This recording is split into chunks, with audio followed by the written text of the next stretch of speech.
I used to believe the Smoky Mountains were sacred. There's a silence in those hills that doesn't exist anywhere else in the country. Not the dead silence of emptiness, but the old kind. The kind that's watching, listening, breathing right along with you. The kind of quiet that wraps around your Volkswagen van at 2 a.m. and makes you second guess every creak and pop the forest gives you. But back then, I thought of that quiet as peaceful, reverent. I was wrong. My name's Cole. I'm 42 now. Grew up in a concrete suburb just outside of Nashville.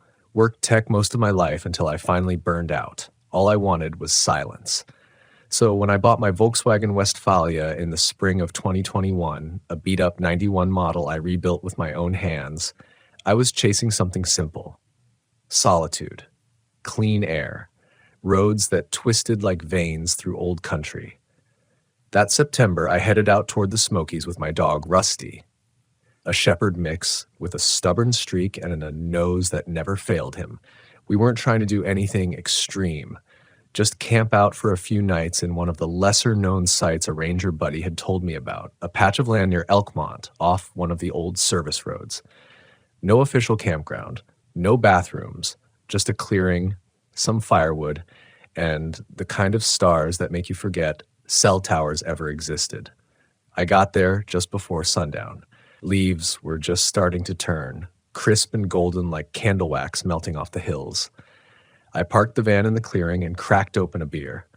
Rusty jumped out and made a wide circle of the area, nose to the ground, tail low. That was normal. He always scoped the place before settling. I remember thinking how still everything was. No wind, no bugs, just the hush of distant ridgelines. That hush started to weigh on me the longer I stood there. I shook it off. First night jitters, right? By dark, I'd made a fire and set up camp. Rusty kept pacing, sniffing at a spot near the edge of the trees. About 15 feet from the van, there was an old stump, rotten and split down the center, with something half buried next to it. I figured it was trash from an old camper, told Rusty to knock it off and come eat. But even after he ate, he kept going back. Later that night, I climbed into the van, shut the door behind me, and pulled the covers tight. Rusty curled at my feet, but every so often he'd lift his head. Ears perked, listening. I didn't hear anything, but I started to feel it. You ever lay awake, alone, out in the wild, and feel like someone's staring at you through the walls of your camper? It's like your body knows before your brain does. I checked the windows. Nothing. No lights, no movement. Just the woods. Then, a thump. Soft. Deliberate. It came from the roof. I froze. Rusty was up in an instant, growling low in his throat. Not barking, just that warning tone. The one that says something isn't right. I reached for the flashlight beside my sleeping bag and clicked it on. The van's interior lit up in a sterile yellow. Everything looked normal. Nothing out of place. Another thump. This time it was on the rear panel, right over the engine compartment. I felt my heartbeat tick up. My mouth went dry. I cracked the side window just enough to stick the flashlight through and swept the light across the clearing. Nothing. Then I aimed it up. Nothing on the roof. But the smell hit me next, musky, sour, like damp fur and copper. It made the hairs on my neck stand up. I swung the door open and stepped out, flashlight up, trying to sound bigger than I felt. "Hey," I yelled. "Anyone out there?" Silence. No birds, no bugs, no wind. Then a rustle, deeper in the woods. Not fast, not clumsy like a raccoon or deer. Something heavier, measured. Rusty took off toward it without hesitation, barking loud now, crashing into the underbrush. I shouted his name and took off after him, flashlight jerking in my hand. I couldn't see what he was chasing. The woods swallowed the beam. But I could hear him, barking, snarling, crashing through fallen leaves. Then, silence. No barking, no movement. "Rusty!" I screamed. Nothing. I kept going. 20 yards. 30. I couldn't tell anymore. The darkness in the Smokies feels alive. Feels like it moves around you while you stand still. And then I saw it. Rusty, standing dead still in the middle of a small circular clearing facing a tree. A single massive hemlock.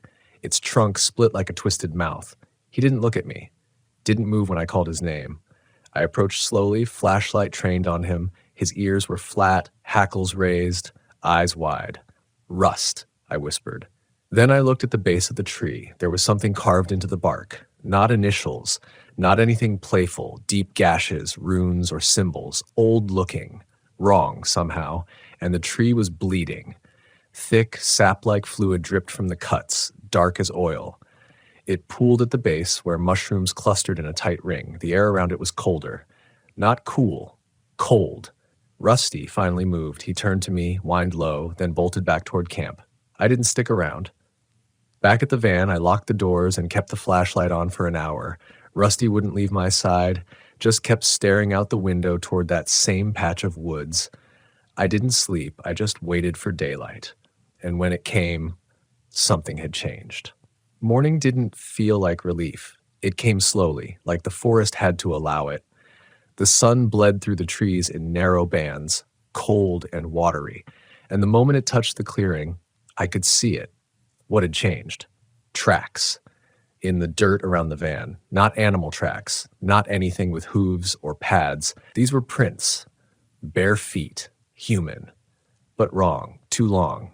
Toes curled unnaturally, wide set like whoever or whatever left them wasn't walking right. They circled the van, passed by the fire pit, paused at the rear door, and they weren't there the night before. I stood there, my breath fogging up even in the daylight. Rusty didn't bark, didn't growl. He just kept his eyes low to the ground, tail tucked tight, like he didn't want to be seen. I could have packed up right then. Should have. But I didn't. There's this stupid thing that happens when you've invested everything in solitude, when you've told yourself you're not afraid of the wild, that it's just noise, just instinct. You rationalize. You find ways to explain the things that wake you up at night. I told myself it was a prank. Locals messing with out-of-towners. Some drifter, maybe. A squatter. But I didn't believe it. Not really. Still, I stayed. One more night. Just to prove to myself that I wasn't the kind of man who spooked easy. I spent the day cleaning up the campsite, trying to make it feel normal again. Relit the fire, sat with my boots off, cooked eggs over the portable stove, even went back out with Rusty to check that hemlock. But the symbols were gone. The tree looked normal. No blood sap, no gashes. The mushrooms were still there, but even they looked different, smaller, more scattered. I crouched down and touched the bark. Dry, cold, but not unnatural. Had I imagined it? Rusty wouldn't go near it again. He paced 20 feet back, watching me with wide, worried eyes. That night, I kept the flashlight and a knife close, kept the doors locked and the windows cracked just enough to hear the forest. At around 1:30 a.m., it began, a sound like breathing, but not mine, not Rusty's. It came from above, heavy, slow. Inhale, hold, exhale. I held my breath to match it, listened harder, and then it moved. A scraping, slow, steady from the roof toward the front of the van. I clenched the knife in my fist, heart pounding so loud I couldn't hear my own thoughts. Rusty was up, trembling, nose tilted high like he was trying to catch a scent without making a sound. I eased my hand toward the ignition. Didn't start it, just prepared. And then came the whispering. Not from the roof this time, from the trees.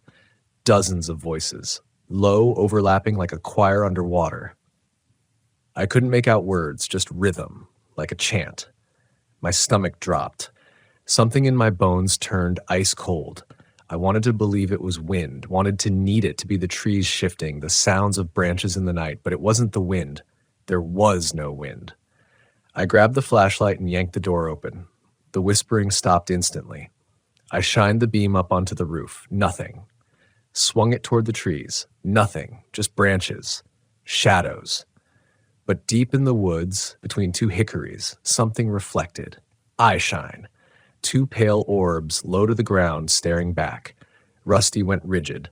I stepped down from the van, keeping the flashlight on the thing. My hand shook so badly the light bounced. The eyes didn't blink. They lowered. Not like an animal crouching, like a body folding unnaturally, dropping below the underbrush without a sound. I backed up, slammed the van door, and turned the key. Engine wouldn't turn over. Tried again. Nothing but clicking. Rusty was growling now, teeth bared, eyes fixed on the windshield. I looked up. There were handprints on the glass, long, smudged, as if someone had dragged their fingers across it in slow motion. That was it. I lost whatever illusion of control I had left. I grabbed my flare gun, something I carried more for emergencies than defense, and stepped out again, ready to fire if I had to. But the clearing was empty. No eyes, no figures, no movement. Then, the sound of something running. Fast. Circling. Leaves rustled in an arc around the van, too quick to follow. Then a stop. Sudden. Silent. It was right behind me. I spun and fired the flare. For half a second, the whole forest lit up in angry red. And I saw it. A figure, crouched, naked, but with skin like old bark. Face not human, not fully. Jaw too wide, nose barely formed, eyes like stones. It hissed as the flare popped and sizzled past it, then retreating into the dark faster than anything that size should move. I jumped into the van, praying to any god that would listen, and turned the key again. The engine coughed, choked, caught. I threw it in reverse, barely looking. Tires spun in dirt, then caught, launching me backward through the trees. I didn't care what I hit. I just wanted out. I drove for miles, no lights, no GPS, just my instincts and Rusty's whining in the back seat. Didn't stop until I reached a ranger station near Gatlinburg.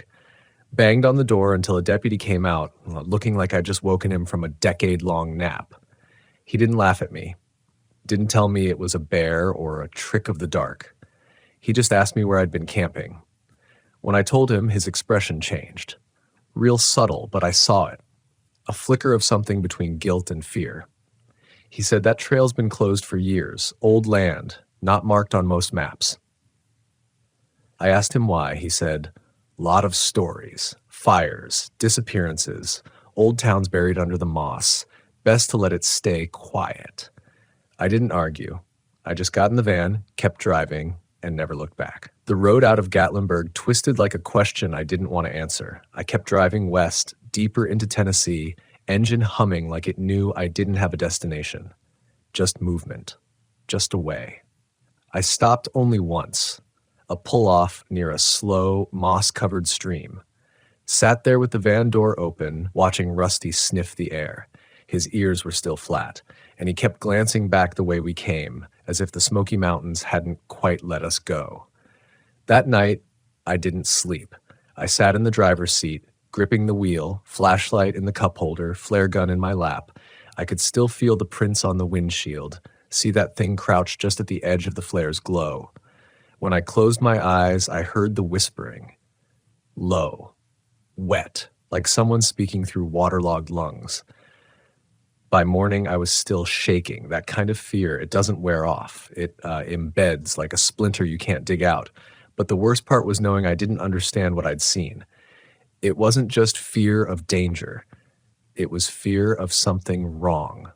Something out of place in the world I thought I knew. I needed answers. So I called Travis, the ranger friend who'd told me about the campsite in the first place. We'd known each other 10 years, from back when I used to photograph trails for a nature publication. He'd been a park liaison then, good guy, steady voice, kept to himself. He picked up on the second ring. Cole, he said, you all right? Not really, I said. Need to talk? In person. There was a pause. Then he said, I'll send you a pin. Meet me there in 2 hours, and don't talk to anyone else. The pin dropped onto my phone 5 minutes later. It wasn't a ranger station, wasn't even on public land. It was a weather-beaten barn off a side road near the North Carolina border. When I pulled up, Travis was already outside, leaning against an old pickup. He looked the same. Heavy jacket, worn boots, calm eyes, but when he saw me, his face tightened. You look like hell. Feel worse. I let Rusty out. He didn't bark, just sat by my leg like he was waiting for judgment. Travis opened the barn door and gestured for me to follow. Inside, it wasn't hay or tools. It was shelves, files, maps, old books with weathered spines and leather covers, some marked in symbols I couldn't read. What is this? I asked. History, he said. The kind most folks around here pretend doesn't exist. He poured me coffee, sat across from me at a splintered table. I told him everything. The whispers, the breathing, the bleeding tree, the thing I saw by the flare, the handprints. When I finished, he didn't speak right away. He just nodded, slow. like I'd confirmed something he'd already suspected. "We call them the Hollow Ones," he said finally.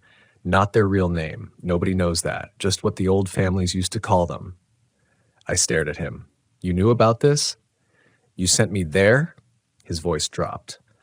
"I didn't think they were still active. That area's been dormant for years. No sightings, no signs. I thought it was safe. Dormant. Like it was a volcano." He went to a shelf and pulled down a leather-bound journal. Opened it to a page marked with a torn piece of red cloth. On it was a drawing. Charcoal, faded, but clear. The thing I'd seen, same eyes, same mouth, same crouched posture, like it didn't know how to be human anymore. "They were never people," he said, "at least not the way we understand it. Some say they were settlers that got twisted. Others say they were here before anyone. Spirits, maybe. Guardians of something older." I felt my throat tighten. "Guardians of what?" He looked at me. "The soil, the trees, whatever you stepped into wasn't just a bad campsite.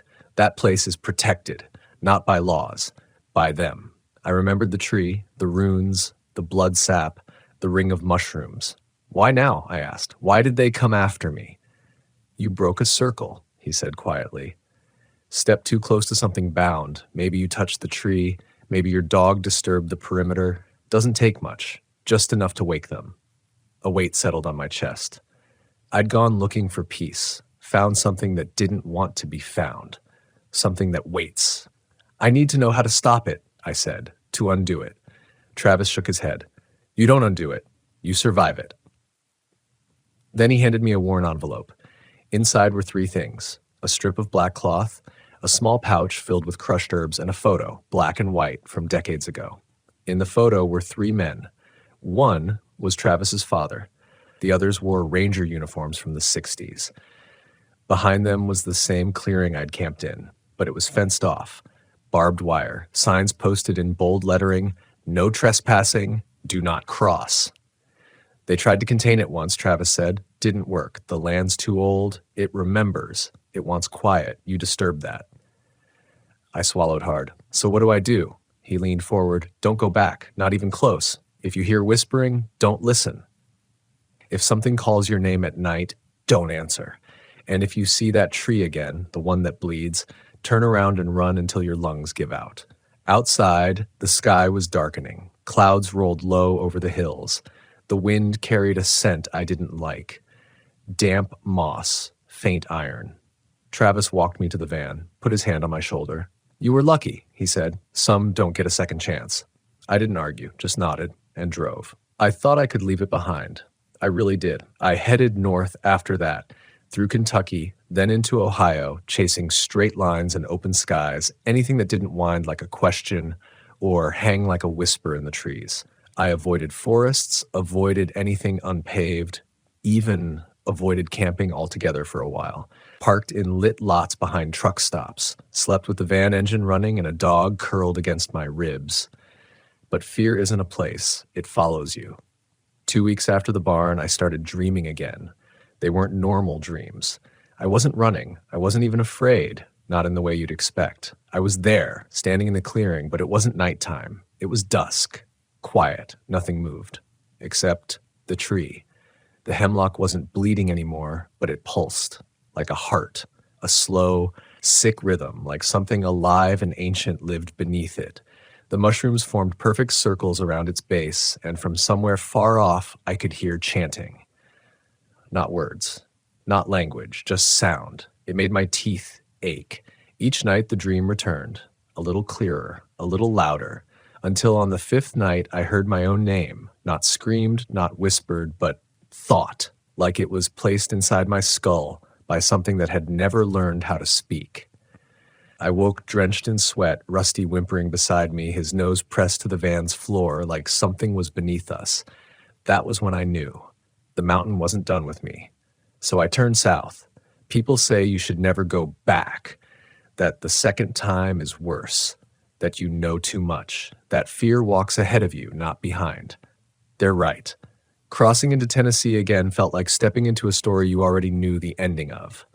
The signs looked the same. Green, white, friendly, but the air got heavier with every mile. Rusty didn't sleep. He just stared out the side window, as if waiting for the trees to move. I found the old trail by instinct more than memory. The turnoff wasn't marked, just a gravel ripple between two dead oaks, one half burned, one half burned. The road beyond was overgrown now, clearly abandoned, but my van could still make it, just barely. I parked at the edge of the clearing, the same clearing. Everything looked exactly as it had that first night, the stones, the rise in the earth where the fire pit had been. But the tree was different. It was bigger, not by much, maybe a few inches, but it was. The bark looked darker, wet almost. The branches hung lower, like the air itself had grown heavy with waiting. I stepped out of the van. Rusty didn't follow. I didn't call him. There are things you don't drag others into. The moment my boots touched the earth, I felt it, a kind of pressure, like the ground was listening. I took the cloth Travis had given me, black, frayed at the edges, and tied it around my wrist. I crushed the herb pouch in my fist and scattered the powder in a ring around the van. My hand trembled the whole time, like something inside me wanted to run, even as my body stayed rooted. Then I walked to the tree. The moss underfoot was slick. The smell was stronger now, that same sharp iron, like blood baked into the dirt. And the mushrooms, they weren't mushrooms anymore. They were holes, tiny ones, dozens of them, peppered around the base of the tree like open mouths. I reached out. My fingers hovered inches from the bark. It pulsed. Once, twice, and then I heard it, not with my ears, but through my fingertips. A sound like something clawing its way upward, not fast, not panicked, just steady, determined. I stumbled back, and that's when the woods changed. Birds stopped, wind vanished. Every branch stilled like the forest was caught in breathless silence. Then came the whispering again, closer, stronger, no longer scattered, now unified like a single voice built from many, speaking not words but intention.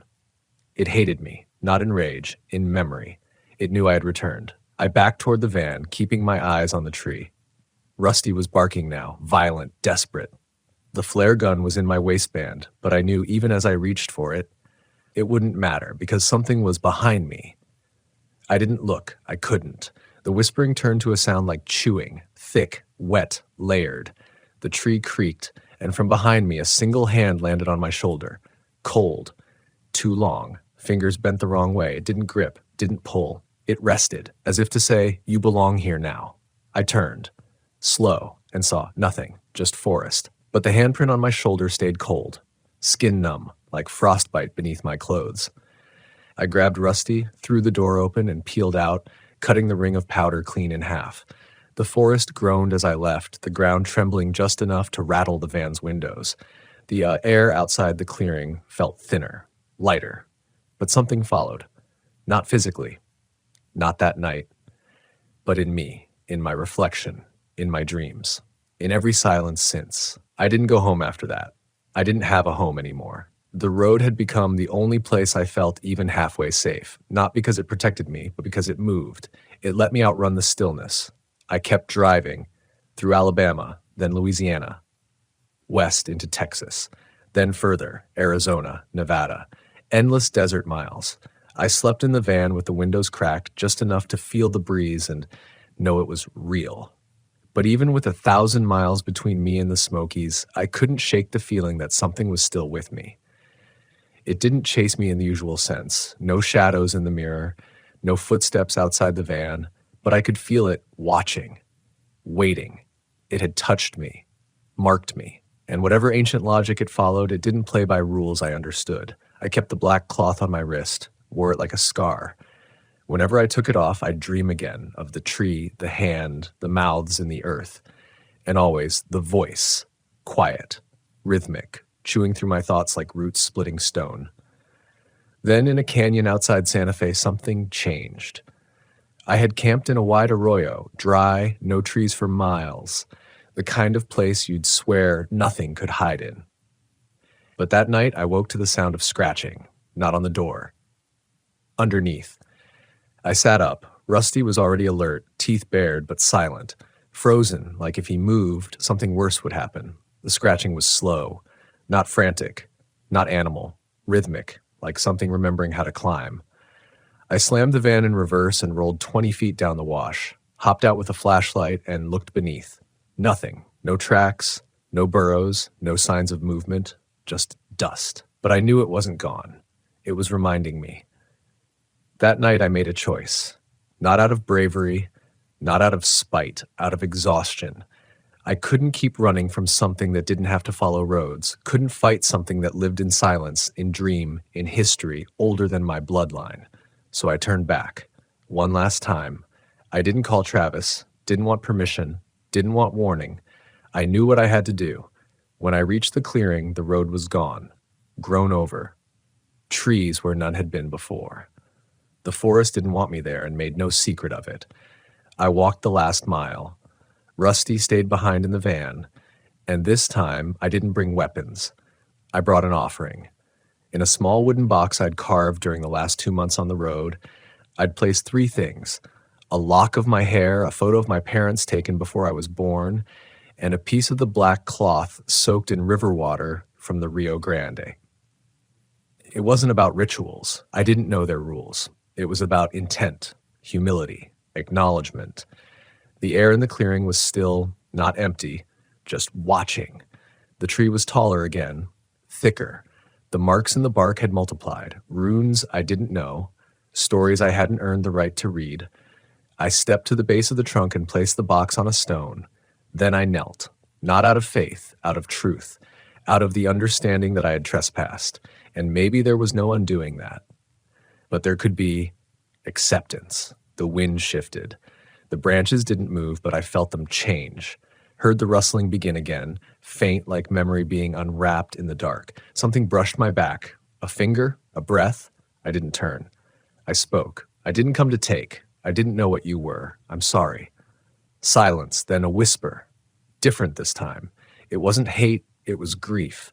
The tree groaned low like a sorrowful exhale, and the mushrooms, the holes, began to close. Slowly, deliberately, the box disappeared beneath the soil, swallowed without a sound. And just like that, the air lifted, not clean, not bright, but bearable. I walked away, never turned back. Rusty was waiting in the driver's seat, calm, eyes soft. That was the last time I set foot in the Smokies, but not the last time I saw the tree. I still dream. Not every night, but sometimes, in quiet moments when the wind hits just right, I see it again. Not bleeding, not whispering, just standing, watching, waiting. And I know now it doesn't want anything from me. It just remembers. So I keep moving, not to run, not anymore, to listen, to respect, because the mountains don't forget, and neither should we. I've always believed there are 2 kinds of people in this world. Those who feel most alive in cities, and those who only feel human once they've left them behind. I've never handled crowds well. The crush of voices, the blinking lights, the stench of exhaust and tension. But out there under sky so wide it almost crushes you, that's where I remember I'm still made of skin and blood and breath. That's where I feel clean, free. That's what I told myself anyway, the day I packed up my '92 Volkswagen Westfalia and headed for the Southwest. I wasn't running. That's what I told everyone else. But truth be told, maybe I was. I'd just come off a bad breakup. 8 years, 2 dogs, 1 apartment.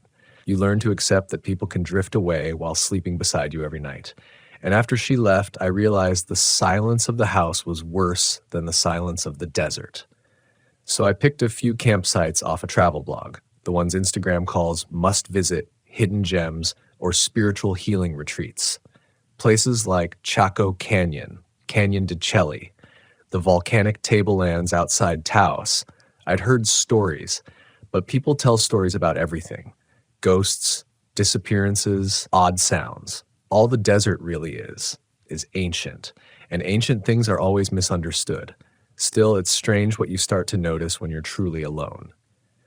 I pulled into the first spot near Shiprock just after dusk. The sun had dipped below the jagged silhouette of the desert mesas, casting everything in that deep, bruised purple the Southwest is famous for. No one else was around, no tents, no RVs, just me, the road behind, and the low crunch of my tires rolling over gravel. It should have been peaceful, And it was, but in that overly quiet way, like the silence was waiting for something. I left the van idling for a minute while I stepped out and stretched. The wind had a bite to it, dry and sharp, and I could smell the dust baking off the rocks. My boots crunched over broken shale as I walked around, scanning the area. No signs of animals, no footprints, not even birdsong. Just the wind threading itself through the desert like a warning whispered too late. I should have left then, but I didn't. I told myself the quiet was part of the charm.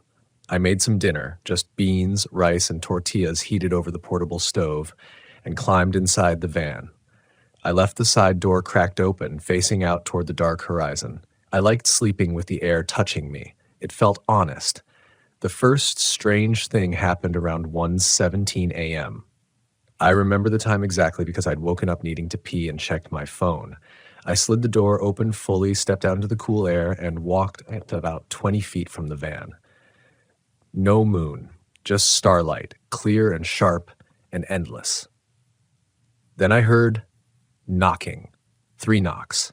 Not loud, but deliberate, like the back of someone's knuckles tapping lightly on a wooden table. I turned, expecting maybe a breeze had knocked something loose on the van, but I hadn't set anything up outside. 3 knocks again, same rhythm, same direction, but not from the van. This time it was off to the left, toward a rock formation I hadn't noticed earlier. I stood there, my body cold in a way that had nothing to do with the night air. You know that feeling when your instincts rise before your brain catches up? That's what this was.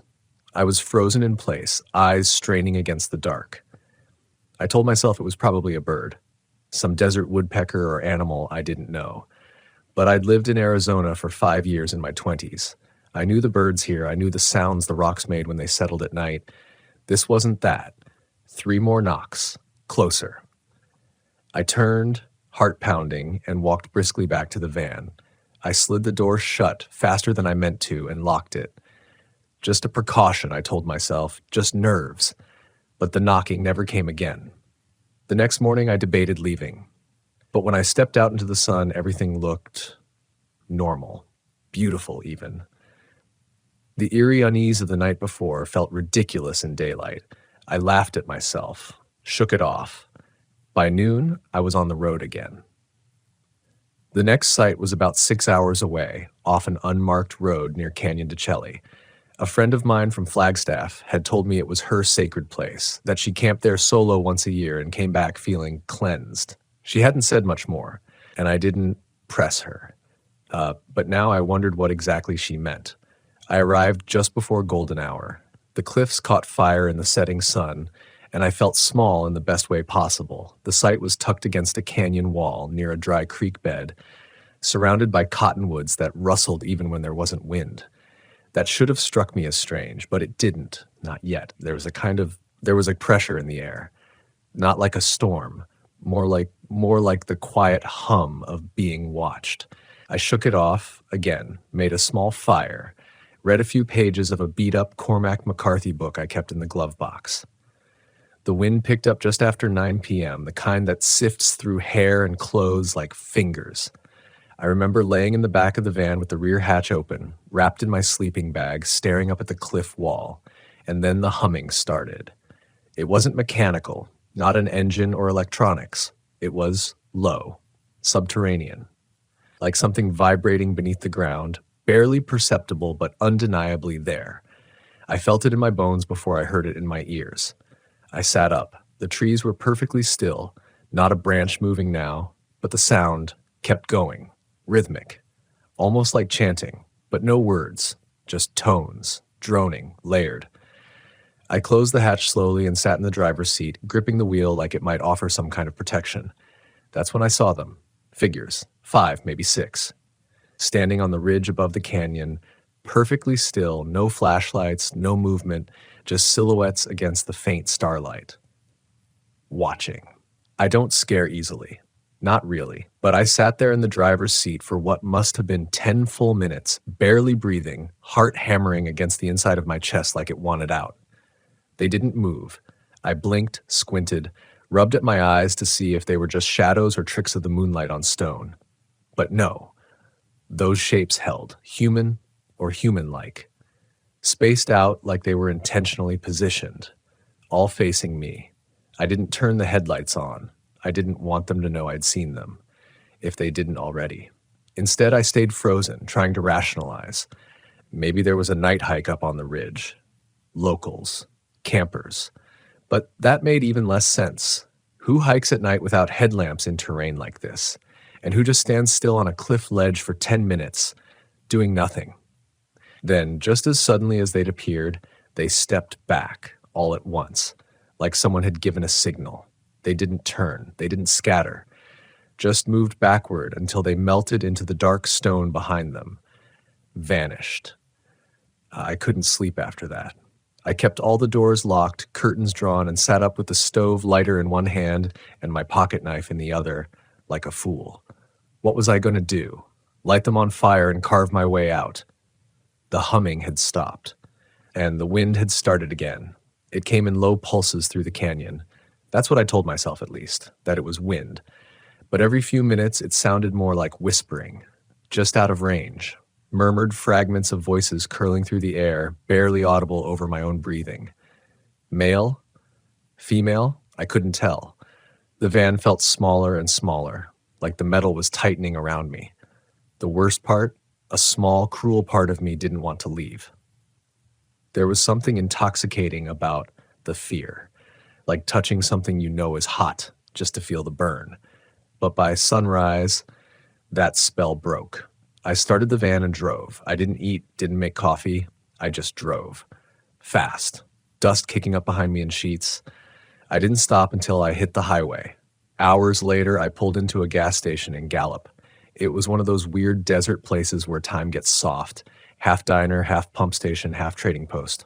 A man with a long gray braid was restocking water jugs outside. I asked if there was anywhere safe to camp around here.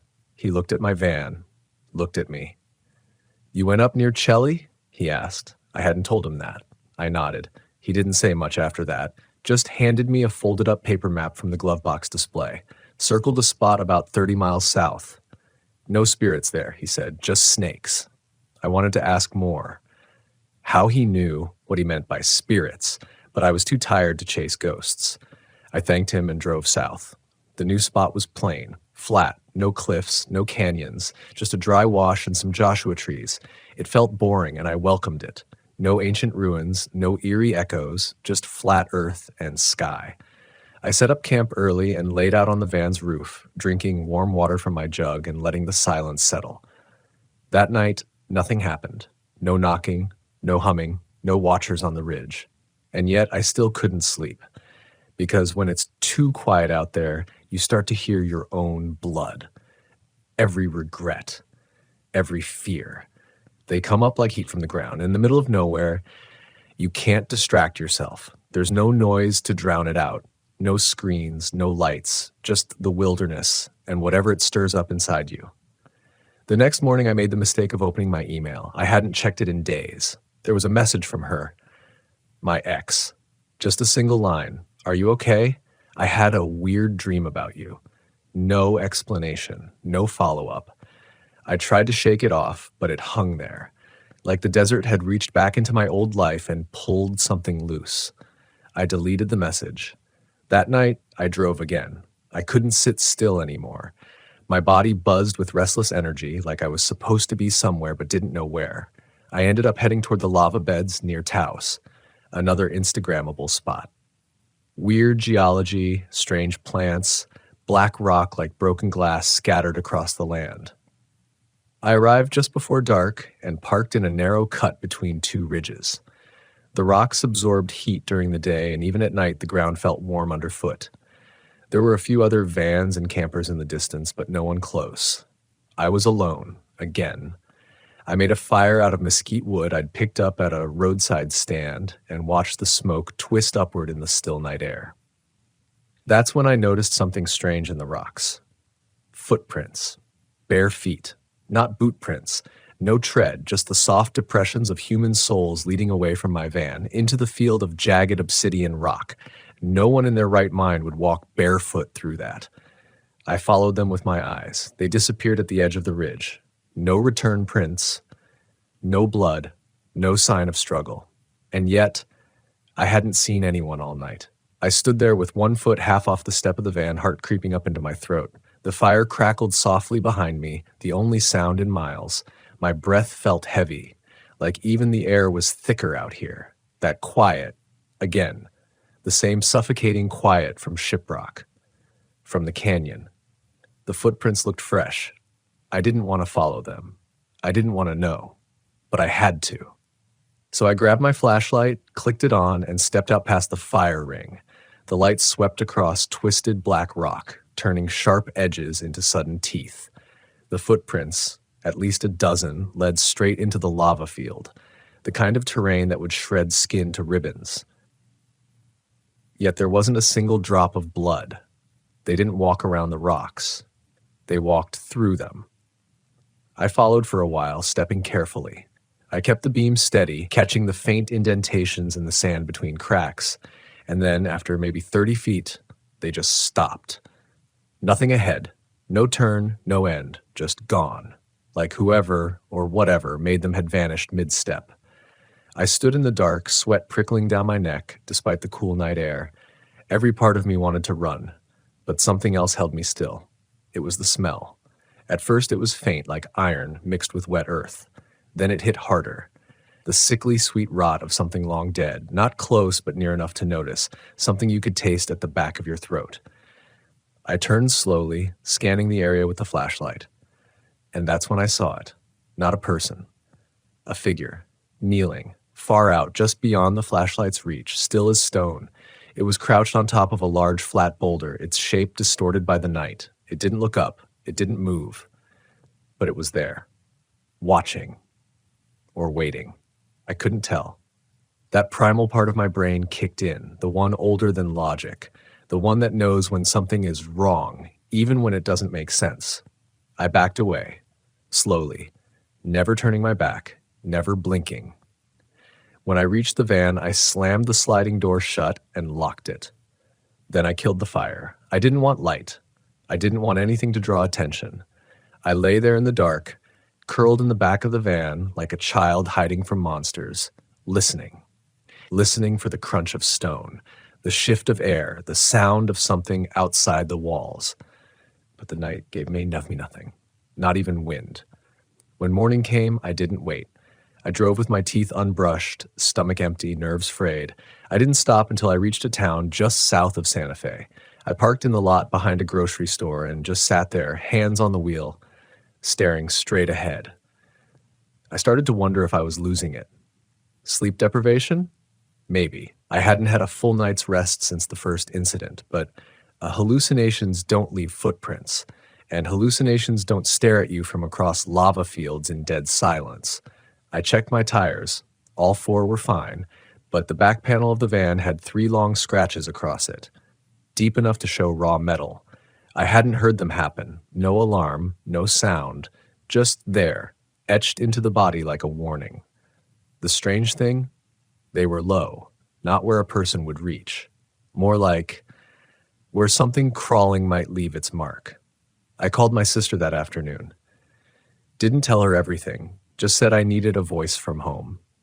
Something to remind me I still existed. She told me to come back. Said the desert does weird things to people. I didn't disagree, but I wasn't ready to leave yet. I couldn't explain it. It was like the land itself had gotten under my skin. And part of me believed that if I just found the right place, the right clearing, I'd understand. I'd see it for what it was. So I headed west, toward Arizona again. Toward a place I'd only heard whispers about, a spot the locals in Holbrook called the Dead Ring. It wasn't on any map. I only found it through a worn-out blog post written by some off-grid survivalist who hadn't updated his site since 2013. The directions were vague. A right turn past a petrified tree. 6 miles down a dirt road that didn't look drivable. I figured if I made it that far, I'd know. I did, and I regretted it the moment my tires sank into the soft red earth, kicking up dust like blood in water. The campground wasn't marked, just a shallow basin surrounded by crumbling cliffs, not even a fire pit, but something about the shape of it felt unnatural, too round, too clean, like it had been cleared, not by humans, but by repetition, like something kept returning there. I parked at the edge and walked the perimeter. The ground was scorched in places, not recent burns, old ones, circular, as if someone or something had lit fires in perfect rings. And in the center, bones. Small ones.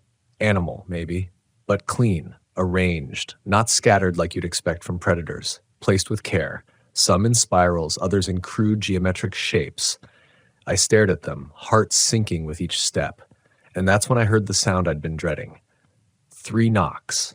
Not on the van this time, on the ground, directly beneath my feet. I jumped back instinctively, nearly losing my balance as the sound echoed beneath the dirt. 3 hard, hollow thuds, spaced evenly apart, like something had struck wood beneath me, but there was no wood, just cracked desert soil and dry roots. I crouched down, pressed my palm to the ground, and waited. Nothing. No vibrations, no heat, just silence. I should have left right then. I should have climbed into the van and driven until the wheels melted from under me. But I didn't. I stood there, frozen, like a man trying to outstare a riddle. Like if I stayed still long enough, the desert might give me an answer. It didn't. It just whispered. The wind picked up and carried that dry, scraping voice across the ring, the kind of sound that mimics words but never quite becomes them. I couldn't tell if it came from the cliffs, the wind, or something buried below. But it wrapped around me, soft at first, and then more insistent, like it wanted me to listen. And I did. I listened for far too long. When I came to, because that's how it felt, like waking from a trance, the sun was setting. I'd lost almost 2 hours, just gone. No memory, no movement, just standing there in that circle of bones with the wind in my ears and sand in my mouth. I stumbled back to the van, dazed, throat dry as paper. My watch had stopped. My phone had powered itself off despite a full charge. I turned the key in the ignition, but the van didn't start. Not at first, just a few clicks, then silence. Then the stereo turned on. Loud, full volume, static. Nothing but static, until it wasn't, until I heard the knocking again, not in real life, but through the speakers. Not just knocks, whispers layered beneath. My voice, maybe, or someone else's, repeating one phrase. Let it in. I yanked the key out, heart pounding fast, and everything went silent. No more static, no whispers, just the blood rushing in my ears. That night was the longest of my life. I didn't sleep. I didn't eat. I sat in the driver's seat, flashlight in my lap, doors locked, eyes trained on the rearview mirror. There were shapes again, outside the range of the moonlight. Small ones this time, crawling, not walking. I could hear them, little hands brushing against the van walls, a high-pitched skittering sound like claws on metal. And once, a voice. Not outside, inside. From behind the curtain. It said my name, soft, deliberate, like someone who'd known me for years. I didn't move, I didn't breathe. I just stared at the curtain separating the driver's cab from the sleeping area and told myself it wasn't real, but I could see the shape of something pressing against the fabric, slow, curious, like it was tasting the barrier between us. When the sun came up, it was gone. No prints, no marks, just silence. The engine started on the first try, and I left that place without looking back. I don't remember the drive out. It blurred into dust and sky. All I knew was I needed people. I needed noise. Noise meant life. It meant sanity. I ended up outside Flagstaff, parked behind a crowded gas station, surrounded by diesel trucks and tourist RVs. The air smelled like French fries and coolant, and I'd never been so grateful. That night, I slept. A real sleep. Dreamless. The first in days. But when I woke up, there was something new. A message scrawled on the inside of my windshield, not written in marker. Etched. 3 words, burned faintly into the glass by something sharp. You stayed too long. I stared at it for a long time, hand shaking as I traced the letters with my fingertip. I don't know how they got there. I don't know who or what put them there. But it was a warning. Or maybe a promise. Either way, it was the last straw. I turned north toward Utah, toward pine forests and altitude, and places where the air felt like it could wash you clean. I told myself I was done with the Southwest, with haunted basins and lava fields and ancient silence. But that kind of fear doesn't let go easy. It doesn't just vanish with a change of scenery. It stays in your bones, in the way you flinch at knocks, in the way you second guess the shapes in the mirror just before sleep. And sometimes, like now, when I lie awake in the back of the van, somewhere new, somewhere green, I hear it again. The knock. Just once. Soft. But it's there. And I know, whatever I let in out there, it followed me. It took a while before I could admit it out loud. That I wasn't just being paranoid, that something real had changed. In me. Or around me. I didn't know which. But I knew I wasn't alone anymore. Not in the way most people think of it. Even in daylight, even at the busiest KOA campground outside Moab, I felt watched. Not by other campers or nosy hikers, but by something older. Something that had waited a long time to be noticed. And now it had been. I kept moving, fast. Never staying more than one night in a place. From the Red Rocks to the pine forests, from Lake Powell to Bryce Canyon, I tried to outrun it. But wherever I went, the same things kept happening. Knocks, faint scratches under the tires, animals acting strangely, howling in daylight, fleeing at dusk, and dreams. Dreams so vivid they stained my mornings in dread. One night I dreamed I was buried beneath a stone circle, my mouth packed with dirt, my hands folded across my chest. I couldn't move, couldn't scream. All I could do was listen to the whispers curling down from above. They weren't in English. Or maybe they were, just backwards. Like some ancient language I used to know but had forgotten. I woke up choking on my own breath, the van windows covered in condensation from the outside. I started writing things down. Every detail. Every incident. Not because I thought anyone would believe me, but because I needed a tether to reality. A record of the days I still knew were real. That's when I noticed the pattern. Every time something strange happened, every knock, every whisper, every animal that stared too long, it was near a site tied to something older than the state it stood in. Ancestral pueblo in ruins, Navajo sacred grounds, abandoned missions. I wasn't just driving across land, I was disturbing it. And not just physically, emotionally, spiritually, maybe even ritually.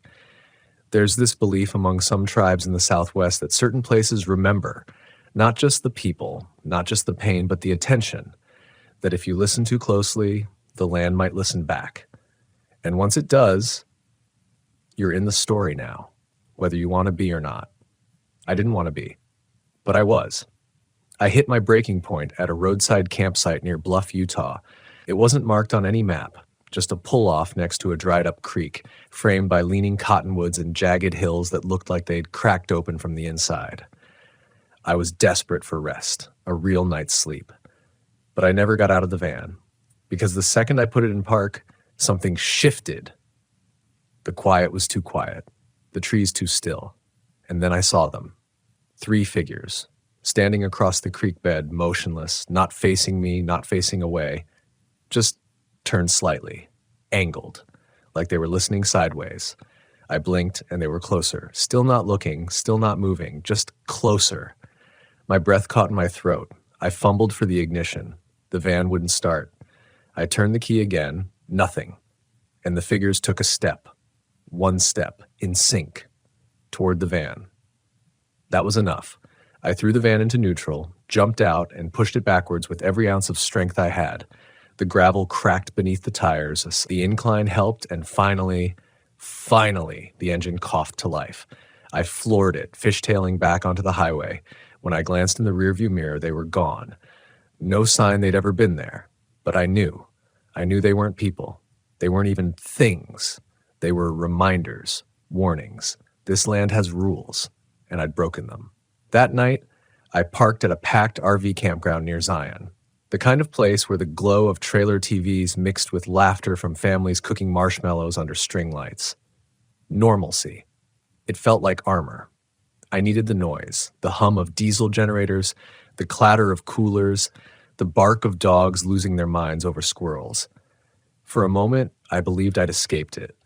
But the thing about running is that it never ends the way you think it will. I didn't cook. Didn't even step outside the van. I just pulled the blackout curtain closed, locked every door twice, and sat with my back against the wall, cradling a flashlight I didn't turn on. Sleep came only because my body gave out. and even then, it didn't last. I woke sometime after midnight to the sound of voices outside.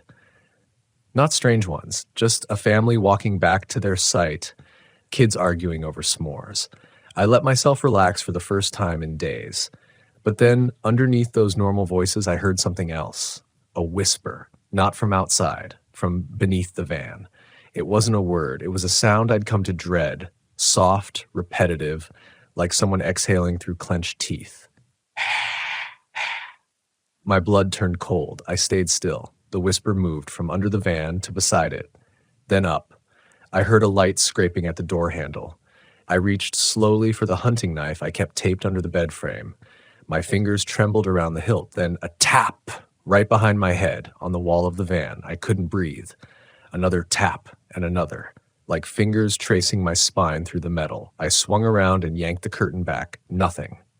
No one. Just the night. Still. Indifferent on the fogged-up window, a new set of prints. Not hands. Not exactly. 4 long digits, no thumb. Streaked down the glass. I stayed awake until morning, every muscle tensed, knife in hand. When the sun came up, I walked the campground with a forced smile, asked casual questions. Anyone hear animals last night? Stray kids knocking on RVs? Most shrugged. One guy, a biker from Idaho with a half sleeve of Norse tattoos, looked at me for a long time before answering. Desert's not a pet, he said finally. You feed it with fear. It'll follow you like a dog. Then he walked away. I packed up and left within the hour. But something about what he said stuck. I started thinking differently, not just about the things I saw, but how I reacted to them. What if it wasn't just presence that brought it? What if it was attention? Fear, after all, is a kind of belief, a kind of invitation. And maybe I'd been throwing open the door every time I trembled. I headed into Nevada next, out near the edge of the Mojave. I wanted isolation again, but this time on my own terms. No cursed rings, no historical wounds I didn't understand, just sand, silence, and sky. I parked far off any official path, under a slab of blue so wide it felt fake. No reception, no headlights, no sound, just me in the van. That night I lit a fire. Not for heat, for confrontation. I waited, and sure enough, something came. Not all at once. First it was the wind dying down. Then the feeling, the one I'd learned to recognize, the heavy pressure in the chest, like your heartbeat has to fight for room. And then the smell. Not rot this time, but ozone, like before lightning strikes. I didn't run. I sat by the fire and said out loud, I'm not afraid of you anymore. The desert didn't answer, but the fire rose suddenly as if fed by a gust that didn't touch the air around it. The flames reached twice their height for 3 full seconds, then returned to normal. I didn't move. I didn't look behind me, even when I felt breath on my neck. Instead, I whispered, I see you, but I don't belong to you. Then the wind returned. Just like that, the pressure lifted, the cold backed off, and I swear I heard something walking away. Not stumbling, not vanishing, walking, like it had been given permission to leave. Or maybe like I had. I didn't sleep that night, not out of fear, but out of clarity. I sat up until dawn listening, not for the knocks or whispers, but for silence. And when it came, it wasn't empty. It was full of the weight of miles traveled, mistakes made, boundaries crossed, and lessons finally learned. I used to think horror was about what happens to you. Now I know it's about what you invite, what you deny, what you carry into the wilderness when you mistake awe for ownership. That morning, I walked barefoot out into the desert. No phone, no flashlight, just the light of a new sun and the crunch of sand underfoot. I found a flat rock and sat for hours, and it came again. Not the thing, not the dread, but the presence. That ancient pressure coiled in the bones of the earth. But it didn't feel hostile now. It felt aware, as if we were watching each other from opposite ends of a long and dangerous story. I said quietly, I won't forget. And the wind rose once and fell still. I took that as my answer. After that, things changed. Not immediately. I still heard knocking sometimes. Still saw strange shapes reflected in places they shouldn't be. But they didn't come closer. They didn't press in the way they had before, because I'd stopped trying to escape the lesson and started listening to it. I stuck mostly to forests after that. Oregon, Northern California, the Blue Ridge, greener places, quieter in a different way. The van rolled easier, my mind felt looser, like it was shedding sand one memory at a time, but I never let myself forget the Southwest. That place, it isn't just a landscape, it's a mirror. It shows you what you bring, what you believe, what you fear. And if you're not careful, if you forget that this land has a memory far longer than ours, it will show you more than you're ready to see. I still drive, still live out of my Volkswagen, but I don't chase peace anymore. I chase understanding. And I know now. Understanding means respecting what isn't yours. So if you ever head that way, down into the Four Corners, across the Sonoran, along the bones of Old Route 66, just remember, there are places where your maps won't help you, where Google has never been, where the air listens more than it moves. And if you hear something knock, don't open the door, don't shine a light, just listen and leave before it needs to ask twice, because the desert never forgets a face that lingers. And once you're seen, you're never unseen again. I've always believed that the road will show you what you're ready to see. That the further you drive into the wild, the more of yourself you'll find, or lose. That belief held up for most of my life. Through storms that washed out logging roads in Oregon, coyotes that circled my old 77 Westphalia in the Arizona desert, even nights spent parked behind vacant gas stations in towns that had long given up on daylight, I stayed grounded. I stayed sane until the letters started coming in. This story isn't just mine. It's a patchwork of fear, pulled from real voices, from folks like you, VW campers, van lifers, people who traded comfort for clarity, who wrote me about the strange, the unspeakable, the things that clawed at the edges of reason when the lanterns went out and the trees leaned in just a little too close. The one that stuck with me the most?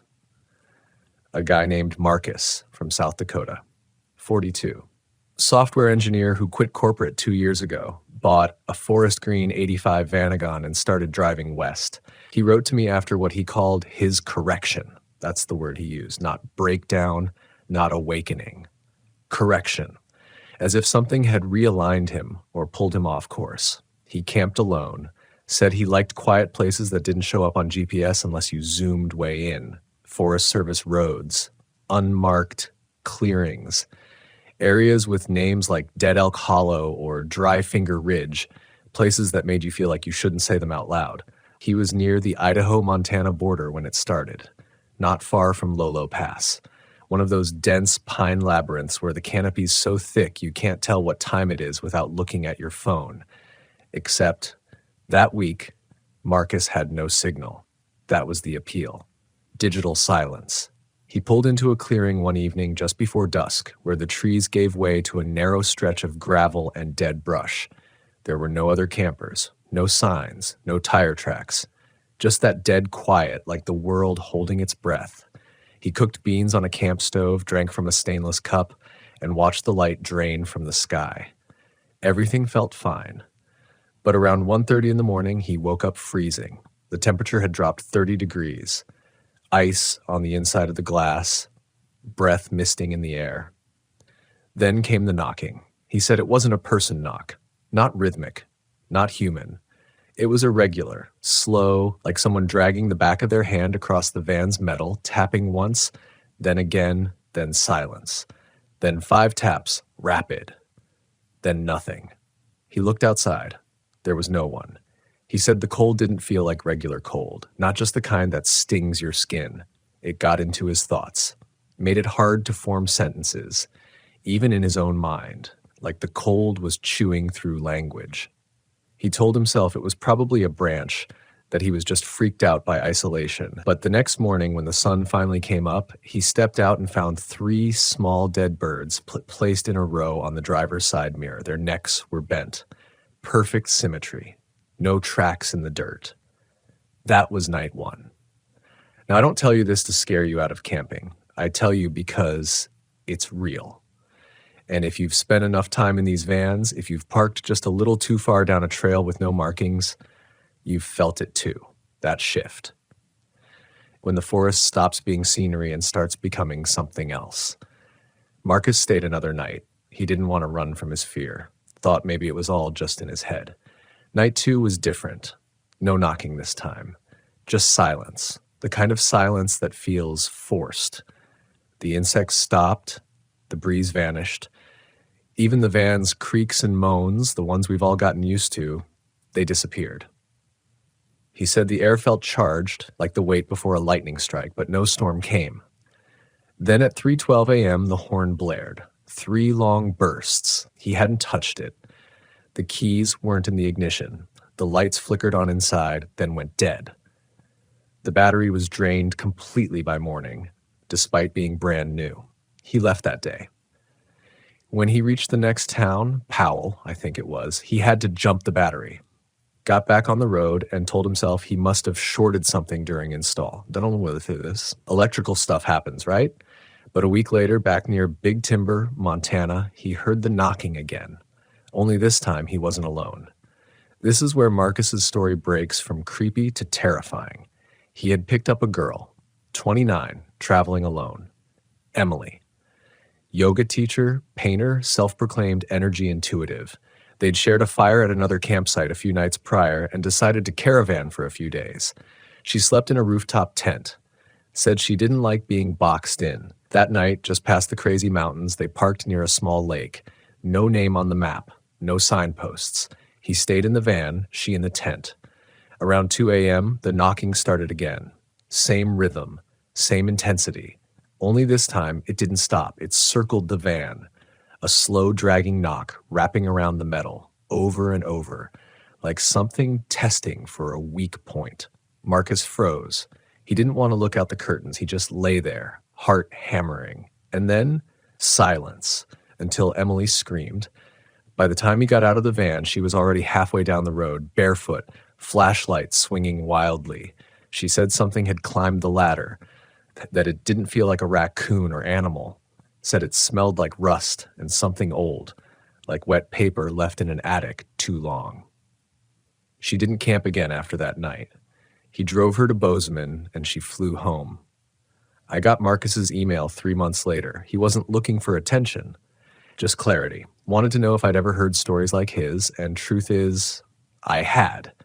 Not identical, but close. Too close to write off. The second letter came from a woman named Janice. 55, retired nurse, solo traveler.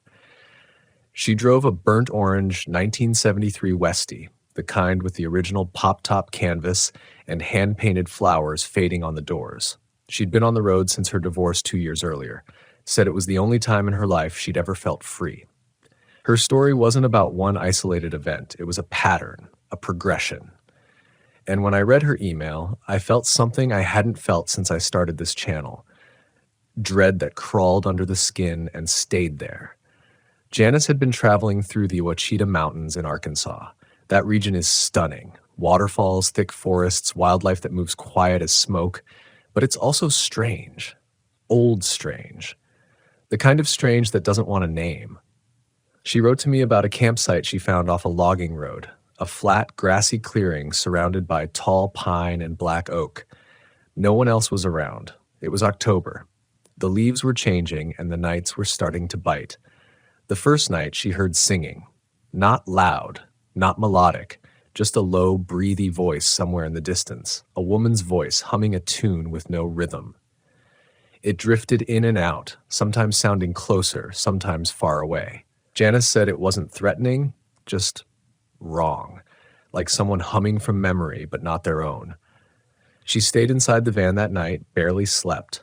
The next morning, she walked the perimeter, thinking maybe there were campers nearby, but she found no tracks, no ash from old fires, no tire marks, just that crisp, empty stillness.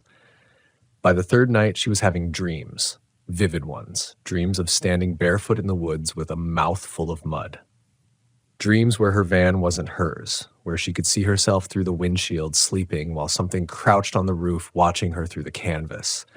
She said it felt like the dream was being shown to her, not conjured by her own mind, like she was being taught something or warned.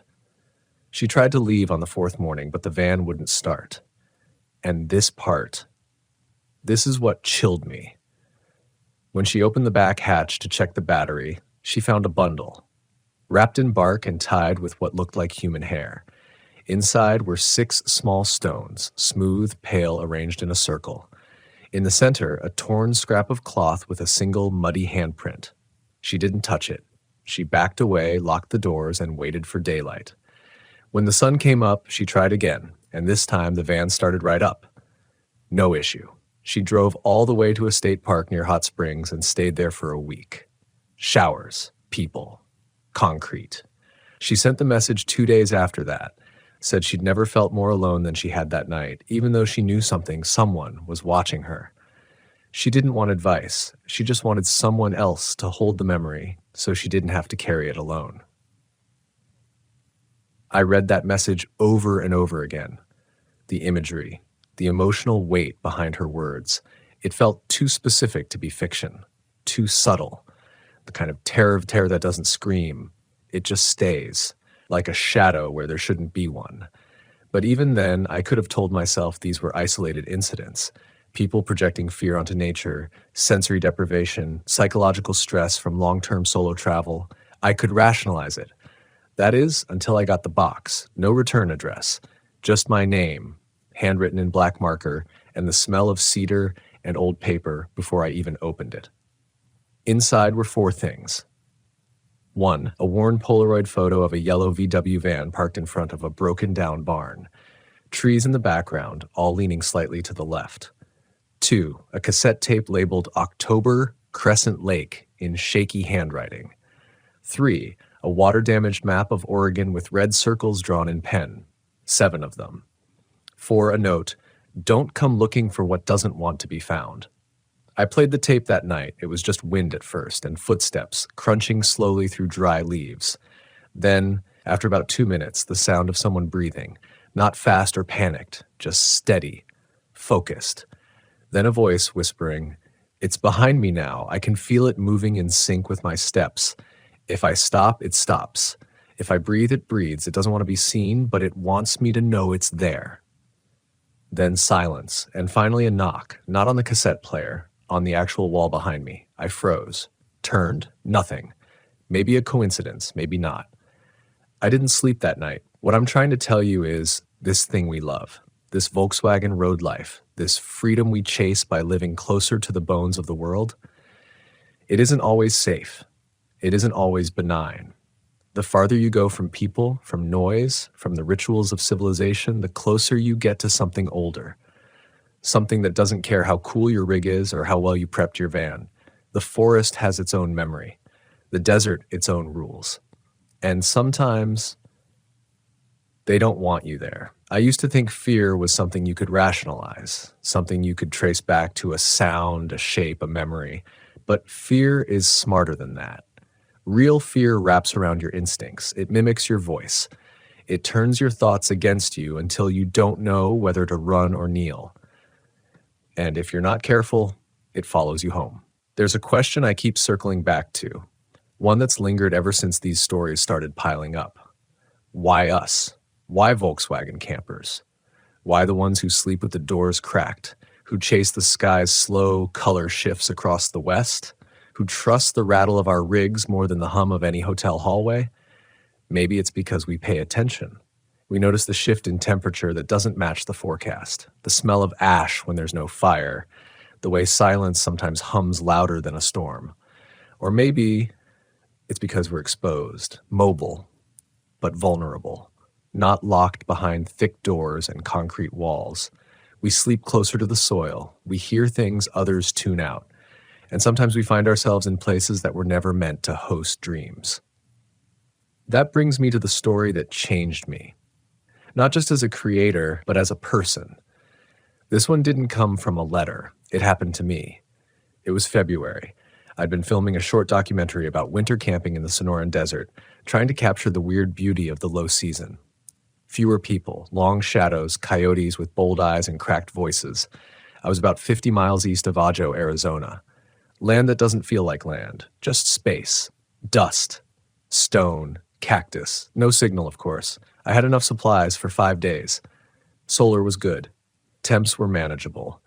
I'd done this before. The spot I picked wasn't marked, just a flat rise off an abandoned ranch road tucked between two rocky ridgelines. My van, a 76 Champagne Edition, was running smooth. I parked, set up, and watched the sun fall into itself. That night, something felt heavy. Not loud. Not dangerous. Just wrong in the way your stomach knots before anything else does. I heard it around 3 a.m., the sound that shouldn't be there. A man's voice, not shouting, not whispering, just talking. I sat up, heart racing, killed the interior lights, listened. It came from beyond the ridgeline, a flat, rhythmic voice. No inflection, like someone reading from a script, but the words were too far off to catch. I stepped outside, barefoot on the cold sand. The stars were brutal, sharp, endless, the moon barely a sliver. But I saw no light, no fire, no movement, just that voice, talking, unbroken, and then it stopped. I stood there for a full minute, not moving, not breathing. Then, just as I started to turn back toward the van, a second voice joined it. Female, soft, also speaking. Still no light, no figures, no indication of where it came from. The sound didn't echo. It felt like it was pressed right into the air around me, not traveling, but arriving. I backed into the van and locked the doors. Sleep didn't come. The next morning, I walked to the ridge, maybe half a mile. Nothing there. No tracks, no sign anyone had been around for weeks. I told myself sound carries weird in the desert, that maybe someone had parked over the next hill and I just didn't see them. But that night, it came again. Only this time, it was closer. And this time, it was humming. The same off-tempo tune Marcus had described. The same rhythm Janice had heard in Arkansas. I sat in the driver's seat, hands gripping the wheel, staring out at the emptiness. The sound drifted around the van like it was circling. There were no footsteps, just that voice, now broken into fragments, syllables, not words. And then I felt it. Not fear, not panic. Recognition. As if something inside me knew that sound, as if it had heard it before, maybe long ago, in a dream, or a place I'd forgotten. I don't remember falling asleep, just waking up at dawn with my van door slightly ajar. Nothing was stolen, nothing was moved, except on the dashboard, a rock. Small, black, perfectly smooth. Still cold to the touch, I left immediately. Drove 8 hours without stopping. Slept at a rest area with the engine running. When I got home, I locked the rock in a toolbox and shoved it in the back of the garage. Haven't touched it since. I don't know what it means, but I know it wasn't there before. And here's the part I've never shared publicly, not until now. The humming didn't stop. For 3 nights after I got home, I heard it faintly, just as I drifted off to sleep. No voices, no knocking, just that slow, broken melody coming from somewhere behind the walls. And then it vanished, like it had never been there at all. But it left something behind, an emptiness I can't explain, a sense that I had been touched, marked, watched, and then released. That's why I started reading your stories more seriously, why I stopped chalking them up to paranoia or bad sleep cycles. You're not imagining it. This isn't just folklore or superstition. Something is happening out there. In the woods, in the deserts, even in the rain shadow corners of the plains. Something that sees us when we think we're alone, that walks circles around our vans and hums to remind us we're not in charge. So if you've ever doubted yourself, if you've ever been told that what you heard was just the wind, or what you saw was just a trick of the shadow, I'm telling you now, trust your gut, because it might be the only thing keeping you alive. A few months after that night in the Sonoran Desert, I got an email from a guy named Diego. 28 years old, freelance photographer, lived out of his 84 Vanagon, dark green, with a roof rack and a sun-faded sticker of the Grateful Dead dancing bear on the back window. He'd been traveling up the Pacific coast, camping along the coastlines, chasing fog and waves for an indie photo book he was putting together. His message started casual, just another follower sharing a spooky night story. But about halfway through, it shifted, got darker, more frantic. It was like something snapped as he was writing it. He'd been camping near Cape Blanco, Oregon, the farthest west point in the state. Beautiful but lonely. Steep cliffs, constant wind, no lights for miles, not just the beam from the old lighthouse occasionally cutting the fog. He was parked at a primitive site just off a Forest Service road, a place he said looked like the earth forgot how to be warm. The first weird thing was the quiet. Not just any quiet, the kind that makes your ears strain, where even your own breathing sounds intrusive. He said the wind had suddenly stopped around 11 p.m. Not died down, stopped. Like something had pulled the sound out of the world and vacuumed it away. Then the smell came in. Wet copper and decay, like rusted metal soaked in pond water. Diego said it rolled in like fog, heavy, pressing. He got out of the van to check around, but the smell wasn't stronger in one direction. It was everywhere, as if the scent didn't have a source, as if it was just part of the air now. He stood outside for a while, confused, starting to feel lightheaded. Then he saw movement at the edge of the trees. At first it looked like a tall animal, maybe a moose or a horse, but the legs were wrong, too thin, too many joints. It moved stiffly like a puppet on strings, but then it stopped walking and just stood, facing him. He couldn't see a face, just an outline. Long arms, back hunched slightly, no eyes that caught the light. And then from behind it, he saw another one step out. Same shape, same silence. Then a third. They didn't move closer, just stood at the edge of the woods like they were waiting for something. Listening, that's when he heard the click. From inside the van. Not loud, just a single click, like a camera shutter or a tongue against the roof of a mouth. He ran, slammed the door shut, started the engine, peeled off down the gravel road with dust clouding everything behind him. He didn't stop until he got back to Coos Bay. But here's the part that rattled me. When he opened his camera the next morning, every photo he'd taken over the last 2 days was gone. Except one. A blurry image taken from inside the van, pointed toward the trees. The window frame was just barely visible. And outside, too vague to be certain, but undeniable once you saw it, were 3 tall figures standing just where he said they'd been. I asked him to send it to me. He did. I still have it. And every time I look at it, my stomach turns. Not because it's proof of something supernatural, but because it looks like the kind of photo that was never meant to be taken. Like a violation of some rule we don't understand, a rule that says, if you see them, don't document it. He hasn't written back since. No replies to my follow-ups. His account is still active, but the blog he was using to document his trip went dead that same week. I don't know if he's okay. I don't know if he's still out there, parked somewhere on another misty ridge, or if he went home and locked his van for good. But I do know this, his story fits. It fits too well. The humming, the clicking, the silence that isn't just quiet but deliberate, the dreams, the sense that the land remembers something older than us, something it's trying to show us or maybe warn us about. And we keep driving into it. Not because we're stupid, but because we're curious. Because somewhere deep inside, every one of us who lives on the road, who chases moonlight through the pine trees and sleeps with our heads just inches from the outside world, we want to feel that closeness. Even if it bites, even if it stares back. I think that's what this life is about. That tension, that line between wonder and danger. Most people get to look at a mountain and admire it from a distance, but we drive into it.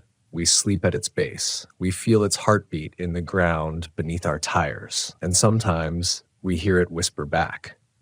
So maybe that's why this keeps happening. Maybe it's not that the strange things seek us out.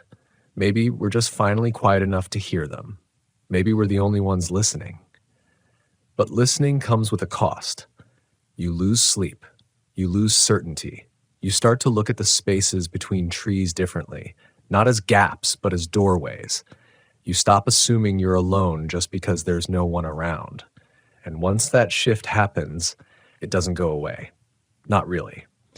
You can go back to cities, lock your van in a garage, sleep with the windows closed, but somewhere in the back of your mind, you'll still be wondering, what did I almost see? What saw me? You know, the thing I've learned The thing I think we all eventually learn if we camp long enough is that fear doesn't always strike like a bolt of lightning. Sometimes it seeps in like water through fabric. You don't notice it until it's soaked all the way through, and by then it's too late to turn back. That slow seep, it's what got to Emily and Casey.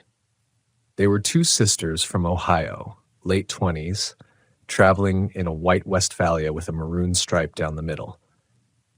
Teachers, adventurous, the kind of people who didn't scare easy, who laughed off bad weather and patched holes in their curtains with duct tape and national park stickers. They'd taken a year off to travel the U.S., starting in Maine, working their way clockwise across the states. By the time they wrote me, they were deep in New Mexico, boondocking just outside Gila National Forest.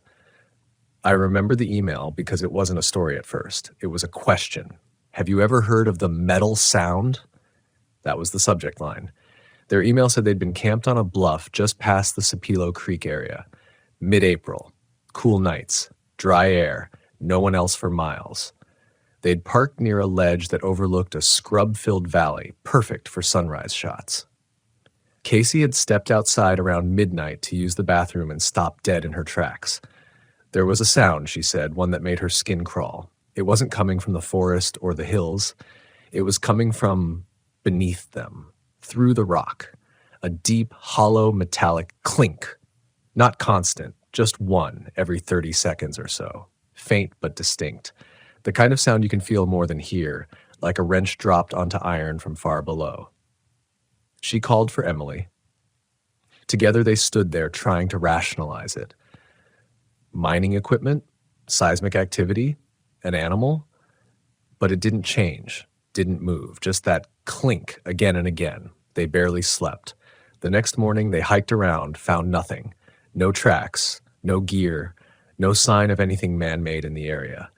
When they looked at the topo maps, they realized there had been mines in that region, silver and copper, but the nearest documented site was nearly 10 miles away. They decided to leave, packed up, and started down the winding dirt road that led back towards Silver City. Here's where things get strange. Casey, who was driving, swore she saw a figure in the mirror. Not on the road. Inside the van, just for a second. Behind her, standing near the sink. When she turned around, no one was there. Emily hadn't seen it. But the van had gone cold, like fridge cold. They stopped, opened every cabinet, checked every door. Nothing. But when Casey opened the cabinet beneath the sink, the smell hit them. Rotten copper and bleach. They said it was so strong it stung their eyes. There was nothing there but a sponge and a roll of paper towels. No leaks, no rodents, but the smell hung there for hours, even after they aired the whole van out. Emily ended her email with one sentence that's stuck in my head ever since. We left the sound behind, but I don't think it left us. I wrote back, tried to get more info. Never got a reply. Their Instagram stopped posting a week later. Last photo was of a sunset over white sands. I think about them often. Because I know that feeling, when something follows you not by footsteps, but by memory. When the fear doesn't live out there anymore, but in here. In your bones. In your breath. In the way you scan your rearview mirror at night, even though you know the van is locked. And I know what you're thinking. How do you keep going after that? Why keep camping? Why keep driving into the places where these things seem to live? I've asked myself that too, more than once.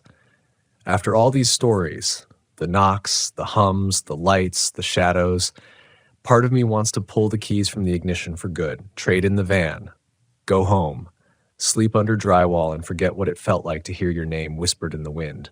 But there's another part of me, the part that still believes in the road. The part that knows fear doesn't mean something is wrong. Sometimes it means something important is happening. Something that demands your attention, your respect. That's the truth we don't talk about enough. Volkswagen campers like us, we're not just thrill seekers. We're not just chasing stars and coffee with a view. We're students of the unknown. We're learning how to listen again. And sometimes the things we hear don't come with explanations. They come with warnings, with riddles, with echoes that stretch back farther than we can imagine. There was one last story that came in a few weeks ago. No name, no return email, just a few lines. I was camped near Escalante. The wind was wrong. Everything was silent except the whisper under the tires. It told me to leave now. I did. Don't go back there. Ever. That's all it said. And maybe that's all it needed to say. Because not all stories have an ending. Not every voice in the dark is trying to hurt you, but they are trying to tell you something. You just have to decide how closely you're willing to listen.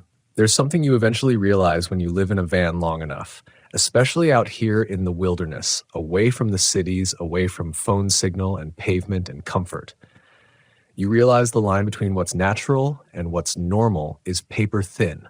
You start to notice how easily your own thoughts can turn against you when it's quiet.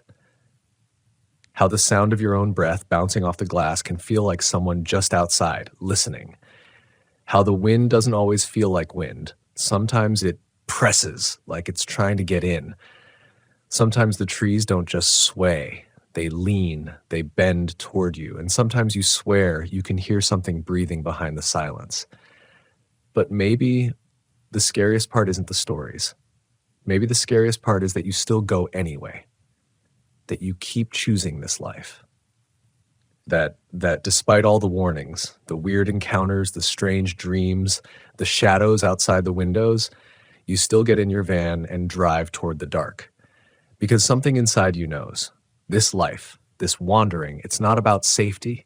It's about seeing the world honestly, raw, unfiltered, with all its beauty and all its teeth.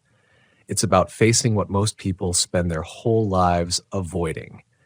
It's about standing on a dirt bluff at 2 a.m, hearing a sound you can't explain coming from beneath your tires. And instead of running, just listening. It's about realizing that fear doesn't always mean danger. Sometimes fear is just your body saying, pay attention. This matters. I think that's what all these reader stories have taught me. It's not just that strange things happen in the woods or the desert or deep inside the mountains. It's that we're not immune to them just because we have a van or a map or a flashlight. There are forces out here that don't care what you drive, what you believe, or how prepared you think you are. There are places that remember, and some of those places don't forget easily. But there's power in that too. There's meaning in surviving the unknown. Because once you've looked fear in the face, real fear, the kind that makes your blood feel heavy in your veins, once you've faced that and kept going, it changes you. You get braver, you get wiser. You learn what not to ignore. You learn that intuition isn't just a feeling, it's a compass. One built from all the moments your ancestors survived the dark by listening. And if you're lucky, if you're really listening, that compass might just save your life one day. Maybe that's why I'm still out here. Not because I want another story, but because the road still teaches me things that nothing else can. Because the forest still humbles me. Because the desert still reminds me how small I am. Because the night, no matter how terrifying it gets, always, eventually, gives way to morning. So if you're out there tonight listening to this from your Volkswagen, parked somewhere far from town, somewhere with no lights and no noise but the wind, if you've been hearing things that don't make sense, if something's knocking that shouldn't be, if the ground under your tires feels just a little too hollow, take a breath, trust yourself. You're not broken for being afraid, you're wise for it, and you are not alone. We're all out here, scattered across the hills and highways, under the same stars, riding the same thin thread between wonder and fear. We hear you, we see you, and we keep driving anyway, because that's what this life is. Not easy, not safe, but real.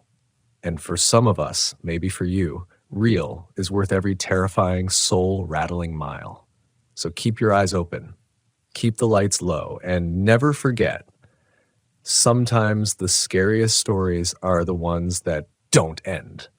They just keep driving with you. They always say the forest doesn't care if you scream. That silence out here isn't peaceful, it's indifferent. It swallows sound, swallows you whole. And out in the George Washington and Jefferson National Forests, where I parked my Volkswagen Westphalia that late September evening, that truth became the only thing I had left to hold on to. It started the way all solo RV trips do, quiet anticipation. I was 37, recently divorced, and on a self-assigned mission to reclaim pieces of myself I'd buried under years of compromises. I'd spent the summer hopping between campgrounds in North Carolina and Tennessee, chasing sunrises and fresh starts. I wasn't new to this life. I knew how to manage my rig, read the weather, handle the solitude. I thought I knew the rules of the woods. But I didn't know these woods. The George Washington and Jefferson National Forests spread across nearly 2 million acres, stretching from the Alleghenies down into southwestern Virginia. I'd picked a lesser-known spot, White Top Mountain, not far from the Appalachian Trail. Elevation over 5,000 feet, a gravel road climb, no hookups, no other rigs in sight. Exactly what I wanted. Solitude, starlight, and just enough distance from everything that had come before. It was cold for late September, the kind of cold that stings under your nails when you unzip your tent or crack open the van door at night. I had the heater running low and a double layer of wool around my shoulders. I'd parked in a small clearing beside an unmarked trailhead, just enough flat ground to level the Westie and just enough canopy above me to filter the moonlight into long, flickering shadows. I didn't think much of the animal sounds. You get used to those, or you go back to the city. Around 2 a.m., I woke to something tapping on the roof. 3 taps. Then silence. I waited, my breath visible in the dim moonlight slipping through the skylight. Another tap, quieter, like a branch brushing the top of the pop-up. Then nothing.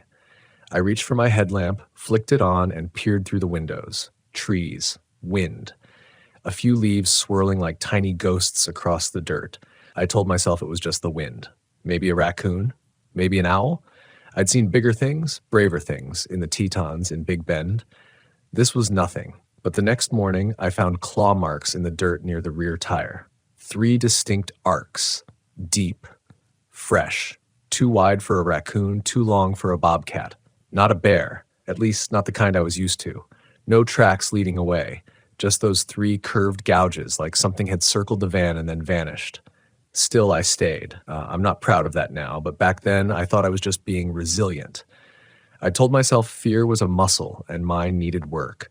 I told myself the marks were nothing. I brewed my coffee, sat on the small folding stool outside, and watched the mist rise off the trail like smoke from an unseen fire. That afternoon, a man passed by on the trail.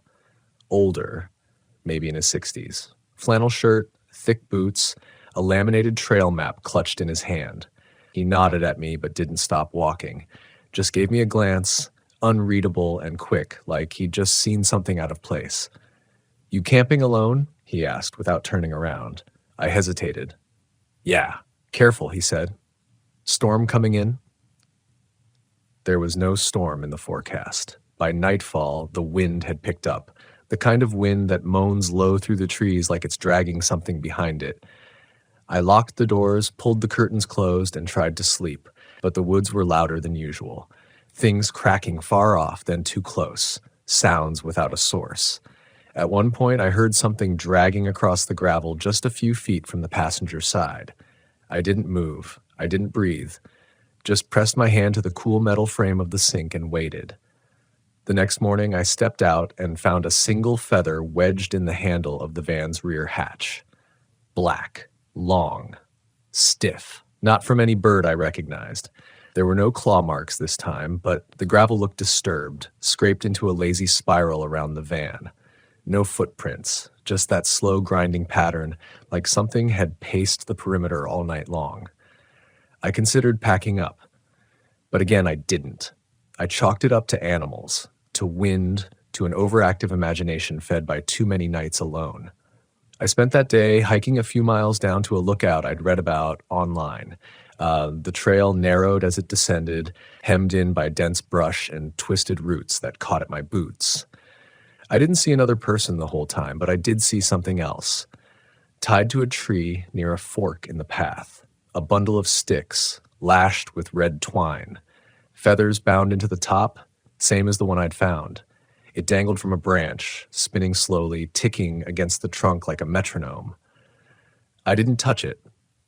I should have turned around right then, should have taken it as a sign that this place wasn't empty, that maybe it had never been. But I kept going, stubborn and foolish, because leaving felt like giving in, and I wasn't ready to admit that I was scared. That night, I cooked a small meal on the propane stove and ate inside.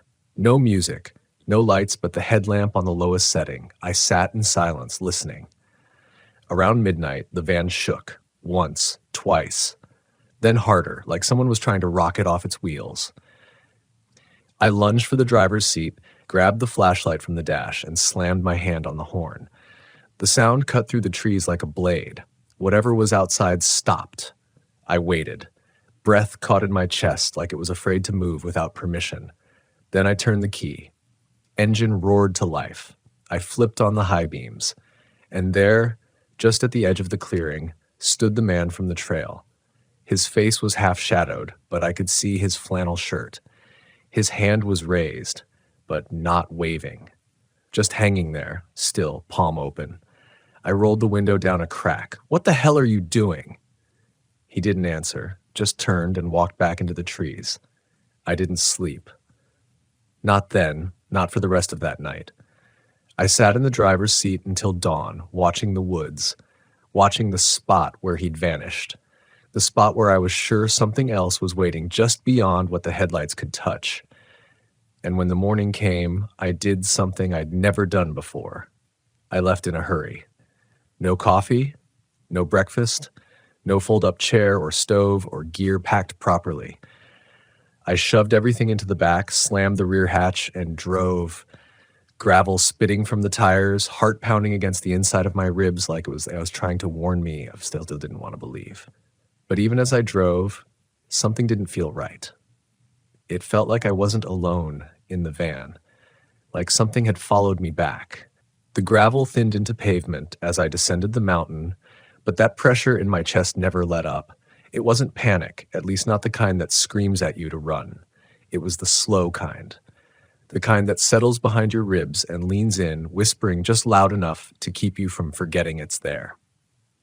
I drove for over an hour, past empty trailheads and shuttered ranger stations, until I reached a small roadside general store near Troutdale. The kind of place that smells like old coffee and gasoline, where the locals barely glance up when you walk in. I parked under the metal awning, left the van running, and stepped inside. The woman behind the counter had thinning gray hair and wore a name tag that read, Cindy. She looked up from her crossword puzzle with a glance that felt more like a warning than a welcome. "You all right, Han?" she asked. I must have looked worse than I thought. Mud up the side of my boots, dark circles under my eyes, a smudge of pine pitch on the sleeve of my coat. I think someone was watching me. "Up at White Top," I said before I could second-guess myself. Her face didn't change much, just the slightest flicker behind the eyes. "You alone?" I nodded. "You see anyone else up there?" "Just a guy on the trail, flannel shirt, older. He showed up near my van in the middle of the night." Cindy pressed her lips together, then motioned to the back wall where a corkboard hung with faded flyers and local maps. "Stay low for a while. Don't go back up alone." I stared at her. "Do people have problems up there?" She didn't answer, just turned back to her crossword like the conversation had ended itself. I left with 2 cups of hot coffee and a vague sense that I'd been warned without being told what to fear. I drove another 30 miles, this time heading toward a spot I'd stayed before, Sharando Lake, near Waynesboro. It was lower elevation, closer to people. The kind of place that didn't feel like the forest could fold in around you and steal your voice if it wanted. But the feeling didn't leave me. By the time I reached the campground, I was running on nerves and caffeine. I parked near the lower loop, close to the lake. Still quiet, but not abandoned. A couple of fifth wheels parked along the tree line, and a Class C with bikes mounted to the back. Safety in numbers, I thought. That night, I finally slept until the tapping came again. 3 sharp raps on the roof, then silence. I froze. The temperature had dropped, and the condensation on the windows blurred the outside world into shifting shadows. I didn't move, not at first. I just lay there, heart drumming in my ears. Then something scraped against the side of the van. Not claws. Fingernails. I jumped to the front seat and turned the headlights on. No one. I threw the door open, flashlight in hand, and scanned the woods. My breath clouded the beam, and I heard my own heartbeat more clearly than anything else. Then I saw it. Not a person, not an animal, a figure, standing beneath the trees just at the line where the campsite turned wild again. Too far to make out features, but close enough to feel it was looking back at me. I called out. No answer. I shouted this time, words breaking from my throat in a tone I didn't recognize as my own. It didn't move. Then finally it turned, slow and deliberate, and walked away into the woods. The next morning, I found the same spiral pattern in the dirt. Small gravel rocks arranged in an intentional circle with a feather at the center. This time it wasn't black, it was white. I packed up immediately, nerves fraying at the edges. I didn't even eat. I felt hunted, like something had marked me.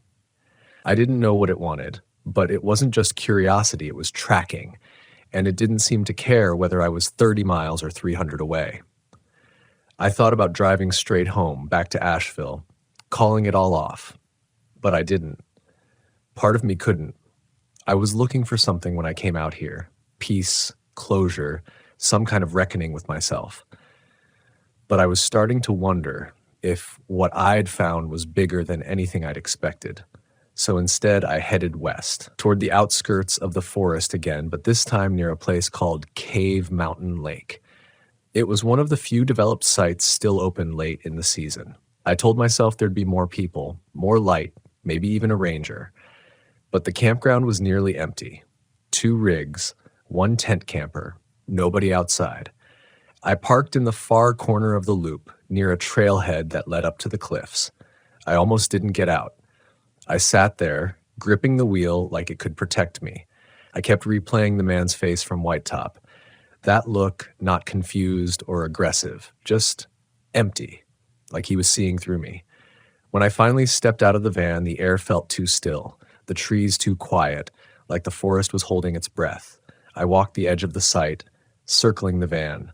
No footprints, no markers, nothing out of place. But I couldn't shake the feeling that I was being watched. That night, I locked every door, pulled every curtain. I turned the van's lights off completely and sat in the dark, listening. And that's when I heard it. Not tapping, not scratching, breathing. Outside the van, low, rhythmic, slow.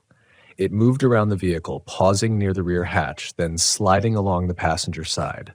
A shiver went down my spine, so sharp I felt it in my teeth. I grabbed the small hunting knife I kept in the kitchenette drawer, even though I knew it wouldn't make a difference. Then the breathing stopped, replaced by a whisper. My name. Just once. Soft. Right outside the window. I launched forward, slammed the horn again, started the engine, and hit the lights. Nothing. I jumped out, light in hand, heart screaming in my chest. But the clearing was empty, the woods still. Then, slowly, something drifted down from the van's roof. A feather. This time, red. I stood there in the cold, that red feather at my feet, and I finally said the thing I'd been trying to avoid for days. Something was following me. I didn't know if it was human, animal, or something older than either, but it knew who I was. It knew how to find me. And it was getting bolder.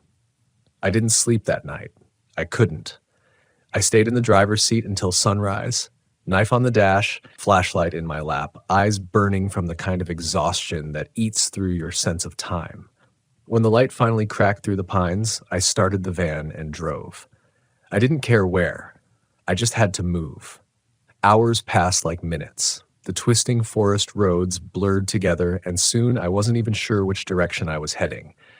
My phone had one flickering bar, no service, no GPS. It didn't matter. I didn't trust it anyway.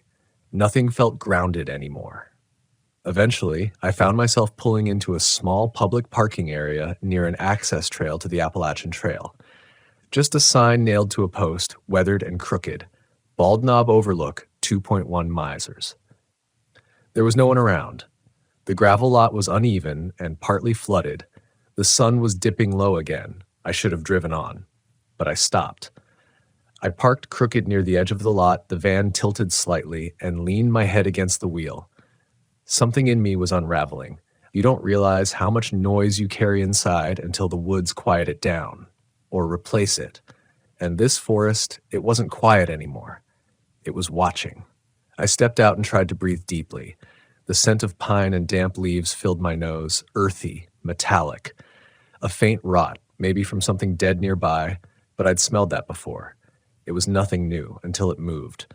Behind the tree line, something large broke a branch, not like a deer would by accident, but with purpose. Snapped it clean, then let it fall. I froze. Then, slowly, I called out. Hello? No answer. Is someone there? Nothing. But I knew. I knew I wasn't alone. I'd stopped pretending otherwise. I backed toward the van, keys clenched into my fist, but when I turned to unlock the door, I froze. A feather, tucked beneath the windshield wiper. This one was gray, striped with black, thick, heavy, like it had been plucked from something that wasn't meant to fly anymore. I didn't touch it. I just got in, started the engine, and pulled away without looking back. I felt eyes on the nape of my neck until I was miles down the road. Eventually, I found a primitive campsite along the Blue Ridge Parkway. No signage, just a fire ring, a dirt pad, and a view that overlooked the valley. I parked near the edge and told myself I'd sleep just an hour, just enough to stop the shaking in my hands. When I opened my eyes, it was dark. I hadn't meant to fall asleep. My watch read 1:17 a.m., and I wasn't alone. I didn't hear anything at first, just that familiar static of wind in the trees. But then came the sound of gravel shifting, slow, measured. I reached for the flashlight, clicked it on. The beam flicked across the trees, empty. Then movement. To the right, just beyond the fire ring, something stepped into the light. It wasn't the man, it wasn't anything I could name. Tall, slender, cloaked in something that looked like burlap and bones. Its head was crowned with what looked like antlers or branches. Its eyes didn't glow. They absorbed light, pulled it in like a black hole. I couldn't move. It stared at me. Not like an animal, not like a person, like a witness. And then it lifted its arm. Its hand held something, a bundle of sticks wrapped in red twine. Just like the one I'd seen hanging from the tree days ago. Only this one was different. This one had something inside it. Something pale, round, a tooth. My breath caught. The thing stepped forward, and the van's motion sensor lights blinked on. It vanished, not ran, not ducked, just gone. Like the light had erased it. I jumped into the van, locked every door, and started driving. I didn't care about maps, I didn't care about gas, I just needed to leave the forest behind. But as the van bounced down the dirt path, I realized something terrifying. The feather, the sticks, the breathing, the whispers. It wasn't just following me, it was warning me. And I hadn't listened. I drove until the road turned from dirt to gravel, then gravel to asphalt, winding me down through valleys and lowland forests where the trees thinned out and the world began to feel real again. I passed closed visitor centers, silent cabins, and long-forgotten trail signs faded from decades of weather. Eventually, I found a small, privately owned RV park off a state highway near Lexington. Nothing special, but it had lights, other people, and for the first time in days, I felt like I could breathe. I parked under a floodlight near the bathhouse. Concrete walls, real locks. The woman who checked me in didn't ask questions, just took my $20 and handed me a laminated map. I wanted to tell her everything, ask if she'd seen it, ask if anyone had seen it. But something in me held back. What would I even say? There's something in the forest that wears branches and antlers and leaves bones wrapped in twine. No. That wasn't how you stayed safe. That wasn't how you got to go home. So I just nodded, thanked her, and backed into Site 14 between two travel trailers. That night, I slept with every light on. The flood lamp buzzed outside my window, casting dull shadows against the trees. My body finally collapsed under the weight of fatigue, paranoia, and the slow ache of unanswered questions. I didn't dream. When I woke, it was morning, real morning. Bright, golden light filtered through the window shades, and for the first time in what felt like weeks, nothing felt wrong. I stepped outside, no feathers, no footprints, just early fall air and the sound of someone raking leaves 2 sites over. It should have been over, but it wasn't. Because when I walked to the back of the van, I saw something tucked between the spare tire and the rear bumper. A small stick bundle, wrapped in red twine. No bones this time, no teeth. Just a piece of paper, stained at the edges, folded like a child might fold a letter to themselves. I opened it with shaking hands. There was only one sentence. You weren't supposed to see it. I sat down on the back step of the van and stared at the woods beyond the RV park fence. Thin birches, dry leaves, blue jays crying overhead. It hit me then, not as a scream or a jolt, but like a wave pulling back from shore. This thing, this presence, wasn't following me the way a predator follows prey. It wasn't hunting. It was responding. I had seen something I wasn't meant to, stepped across a line I hadn't known existed, and now it was reminding me. Not to punish, but to warn. The spiral of rocks, the feathers, the breathing, the whispers, the bundles. These weren't attacks, they were signs, warnings to turn back, to stop, to forget, and the more I ignored them, the louder they got. That realization, more than the sightings, more than the presence itself, is what truly scared me, because it meant this thing didn't need to hurt me. It could make me lose myself, make me doubt my memories, make me question my own sanity. And that's how people disappear in the woods, isn't it?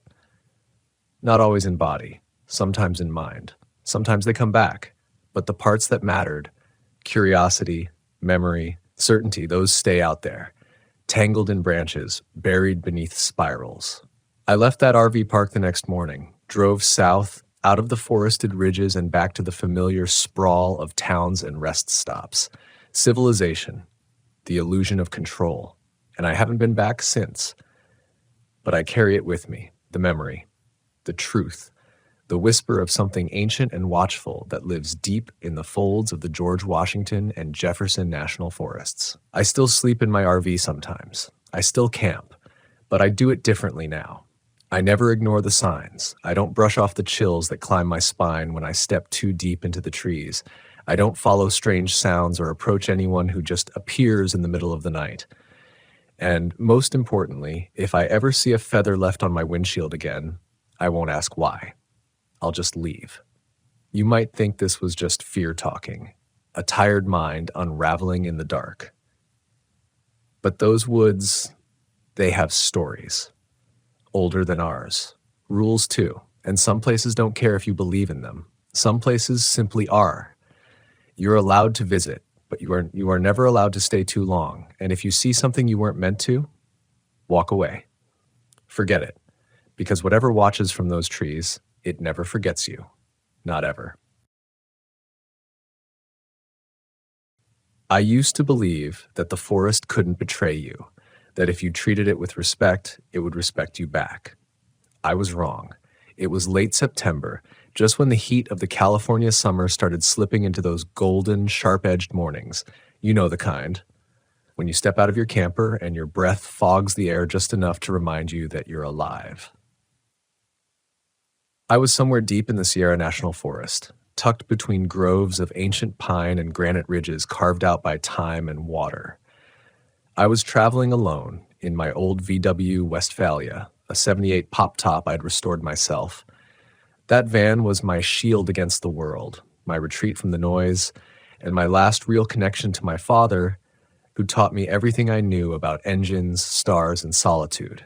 His ashes were scattered in this very forest, just off a game trail about 2 miles from where I'd parked that week. I didn't choose Sierra at random. I came back because it had always felt sacred to me, like time slowed there. But time doesn't just slow in Sierra. Sometimes it disappears.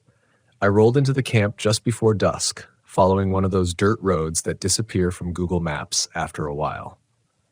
I wanted remote. I wanted stillness. No picnic tables, no fire pits, just a clearing near the tree line and a creek that whispered more than it spoke. No cell signal. That part didn't bother me. In fact, I preferred it, until I didn't. That first night, I cooked over my little propane stove beans, tortillas, a little whiskey, and sat under the awning watching the light drain out of the world. The sounds were familiar: wind sliding through branches, the occasional owl, pine needles crackling under something's paws. The kind of sounds that lull you to sleep if you know what belongs. But around midnight, something changed. I woke up sweating, not from heat, but from a kind of pressure in my chest, like something had leaned on me in my sleep. I sat up fast, heart punching my ribs, and listened. There was a sound just outside the van, a dragging sound, something long and steady scraping across the ground. Not fast, not aggressive, just deliberate. I turned off the little fan in the van and held my breath. Nothing. Then, crunch, a single footstep. I peeked through the back curtains. The moonlight lit the edge of the clearing, silvering the tops of the rocks and casting long shadows across the forest floor. But I didn't see anything. Until I did. There was someone standing just at the tree line. Not moving, not walking toward the van, just standing there. The figure was too far away to make out, but they weren't holding a flashlight, wearing reflective gear, or calling out. Just standing still, arms at their sides, head tilted like they were listening for something. I blinked hard, heart slamming so loud it was all I could hear. Then the figure stepped backward into the trees and disappeared. I stayed awake the rest of the night. When the sun rose, I got out and walked to where I thought I saw them. The ground was soft with pine duff. I found prints, but they weren't right. Too wide, too flat, no clear tread, no boot patterns. Just impressions, as if someone had walked barefoot but never lifted their feet fully off the ground. They trailed off into the trees and vanished. I told myself it was a hunter, maybe a backpacker with no sense of campground etiquette, but deep down, I knew what I'd seen, and more importantly, I knew what I felt. That feeling hadn't left me. It still sat on my spine like a weight. I almost packed up and left that morning. I really did. But there's this thing about people like me, people who go deep into the woods in old Volkswagens. We carry this stubborn pride, this belief that fear means weakness. And I wasn't ready to admit I was afraid. Not yet. So I stayed. And that was my first mistake. The next morning, I drove further down the road to check out an old fire lookout I remembered from a trip years back. The road was overgrown, riddled with potholes and fallen branches, and I had to take it slow in the van. It felt like the forest was reclaiming it, swallowing the path like a wound healing over. I reached the lookout around noon. The structure was still standing, though barely. Windows shattered, floorboards half caved in. But the view, God, the view. Miles of pine canopy stretching into the haze, no signs of roads or towns, just green upon green. I took a photo, then noticed movement below. A ranger. He was about 50 yards down the trail, half shielded by brush. Tan uniform, dark green pants, but off. Like the colors were wrong. Like the uniform had been sun-faded and dirty, like he'd worn it too long without washing. His stance was stiff, like he wasn't standing on level ground, even though the path beneath him was flat. He didn't wave, didn't call out, just looked at me. I raised my hand. "Hey there, just checking out the lookout. I'm camping about 5 miles back." Nothing. He didn't move. Just kept watching. I took a step toward him. "You okay, man?" He turned and walked into the trees. It wasn't the walking that unsettled me. It was how he moved. No sound. No crunching of leaves or snapping of branches. Just gone. I jogged down the trail to where he'd been. Nothing but a faint smell, metallic, like rust and something spoiled. The kind of smell you don't forget once it finds your nose. I headed back to the van faster than I meant to. The forest no longer felt like a cathedral. It felt like a trap. Later that evening, around dusk, I was boiling water for coffee when I heard a vehicle approaching. Tires on dirt. I stepped out, expecting maybe a hunter or another camper who'd wandered too far from the main road. But it was the same ranger. This time in a Forest Service truck, or something that used to be one. The paint was faded, the logo nearly peeled off, and the lights on top looked rusted into place. He didn't step out, just rolled to a stop about 20 feet from my van. I raised my voice. "You following me or something?" No response. I stepped closer, maybe 10 feet from the truck. His window was rolled down, but I couldn't see his face. Just the shape of a man in the driver's seat, stiff and still. Then he spoke. "You shouldn't be here." His voice was flat, no inflection, not angry, not friendly, just a statement. I felt something cold drop into my stomach. "Why not?" I asked. He turned his head just slightly, and I finally saw part of his face. It was wrong. Pale, almost waxy, with deep-set eyes that didn't seem to blink. His mouth barely moved when he spoke again. "They don't want you here." I backed up. "Who's they?" He didn't answer. The engine sputtered, and without a sound, the truck reversed, turned, and vanished back down the trail without kicking up a single cloud of dust. I didn't sleep that night either, and I should have left, but I didn't. Because part of me needed to know, needed to understand what was happening. I thought if I could just get closer to whatever this was, I'd make sense of it. Instead, I disappeared right alongside everything else. I woke up the next morning to silence. Not quiet, silence. If you've ever camped deep in the backcountry, you know the difference. Normal quiet still has layers. Bird song, insects ticking, trees creaking as they lean. But this was a vacuum, like the forest had pulled a shroud over itself and stopped breathing. The trees outside my van stood still, too still. The branches weren't swaying, even though I could feel the breeze brush my face when I opened the window. It was like the wind was passing through the campsite, but nothing responded to it. I stepped outside barefoot, boots in hand, the cold dew soaking my socks immediately. I wasn't thinking. I just needed to see, to feel something real under my feet, to shake the numbness that had crawled into my thoughts. And then I heard it, a voice, faint, like someone talking just beyond the clearing. I froze. "Hello," I called, my voice brittle. No reply, just a few more syllables, low and hushed, like someone was having a conversation with themselves in the trees. I slipped my boots on and stepped toward the sound. My gut was screaming at me, "Don't go." But I kept walking, half hypnotized, drawn like a wire was attached to my chest. The voice faded as I got closer, like it was receding. Then I found the path. It wasn't a trail, not officially. Just a narrow slit in the underbrush, freshly pushed aside, like someone had come through last night. A low branch had snapped, its inner bark still white and damp. I should have turned around right then. Instead, I followed. The path curved sharply left, then dropped down a ravine where the ground turned soft. My boots squelched in thick black mud. I crouched and ran my hand over a nearby tree trunk, something sticky. Blood. Not a lot, just a smear, but fresh. I stumbled backward, heart slamming again, and suddenly I wasn't alone. There was something up ahead, not a person, not clearly. Just the feeling of something watching. The woods bent around it, the light seemed to dim even though the sun was still up. And then I saw it. A figure, not the ranger, someone else. Hunched, barefoot, face turned away, crouched low in the mud. Their hair was long, tangled and wet, hanging in thick ropes over their face. They rocked slowly, muttering to themselves. Something about them in the soil. I didn't say a word, didn't breathe. I backed away, slow, careful steps, until I was far enough to run. I didn't stop until I hit the van. I slammed the sliding door shut and locked everything. Curtains drawn, engine off. I sat in the dark and tried to make sense of what I'd just seen. And that's when I noticed my keys weren't where I left them. I always hang them on a hook behind the driver's seat. It's muscle memory.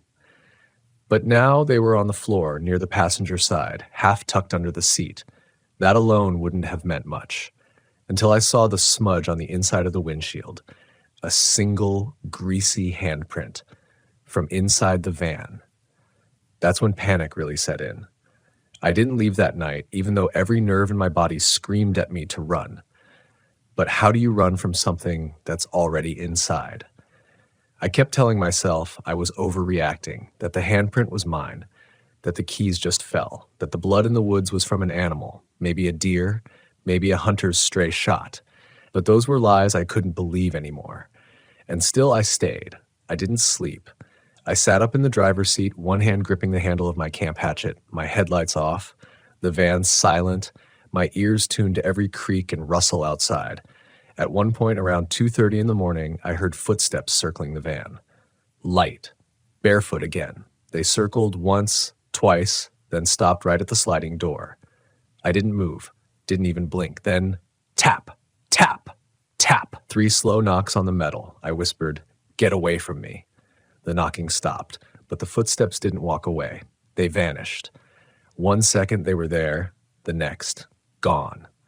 When the first light of dawn cracked the trees, I threw open the van door and ran.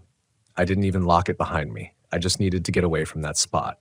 I followed the same fire road I came in on, this time going further, deeper into the forest, desperate to find someone, anyone. A fire station, another camper, even that damned ranger if he was real. I found something about 3 miles in. Another campsite, empty, but not like someone had just packed up and left. There was a fire still smoldering in the ring. A folding chair tipped over, a cast iron skillet half filled with cold eggs, a coffee cup on the table still warm, and a VW van, just like mine, parked under the trees, its side door wide open. "Hello?" I called out. No answer. I stepped closer, hesitantly, and peeked inside. The van was ransacked, clothes torn, maps shredded. One wall was covered in strange markings, charcoal or burnt wood smeared into the metal in circular shapes, and scrawled across the cabinet door, in what looked like ash or soot, "They wear the faces of the ones we trust." I stumbled out and nearly vomited. That's when I saw the boots behind the tree. I approached slowly. They were military style, scuffed, coated in mud, still standing upright, but no feet inside, just boots. Sitting there like the person who wore them had been lifted out of them. I grabbed my map and compass and bolted. Whatever this was, it wasn't just haunting the woods, it was hunting in them. And I was next. I don't remember how long I ran. At some point, time stopped being measured in hours and started folding in on itself, like the forest was looping, bending, tricking me into thinking I was getting somewhere when I wasn't. My map said I should have hit the logging road by mid-afternoon, but I walked for what felt like 6 hours and ended up right back at the smoldering camp. Only now the van was gone. The chair still lay overturned. The skillet still sat on the table, cold, congealed yolk staining the metal. But the VW was gone, and so were the boots, like they'd never existed at all. I remember standing there and laughing, short, broken laughter that didn't sound like mine. My hands were shaking, my mouth was dry. My compass needle was spinning, slowly, endlessly, like the forest had swallowed north. That's when I realized the trees had changed. Same bark, same leaves, but the patterns, the spacing, wasn't what I remembered. I had memorized the route in and out.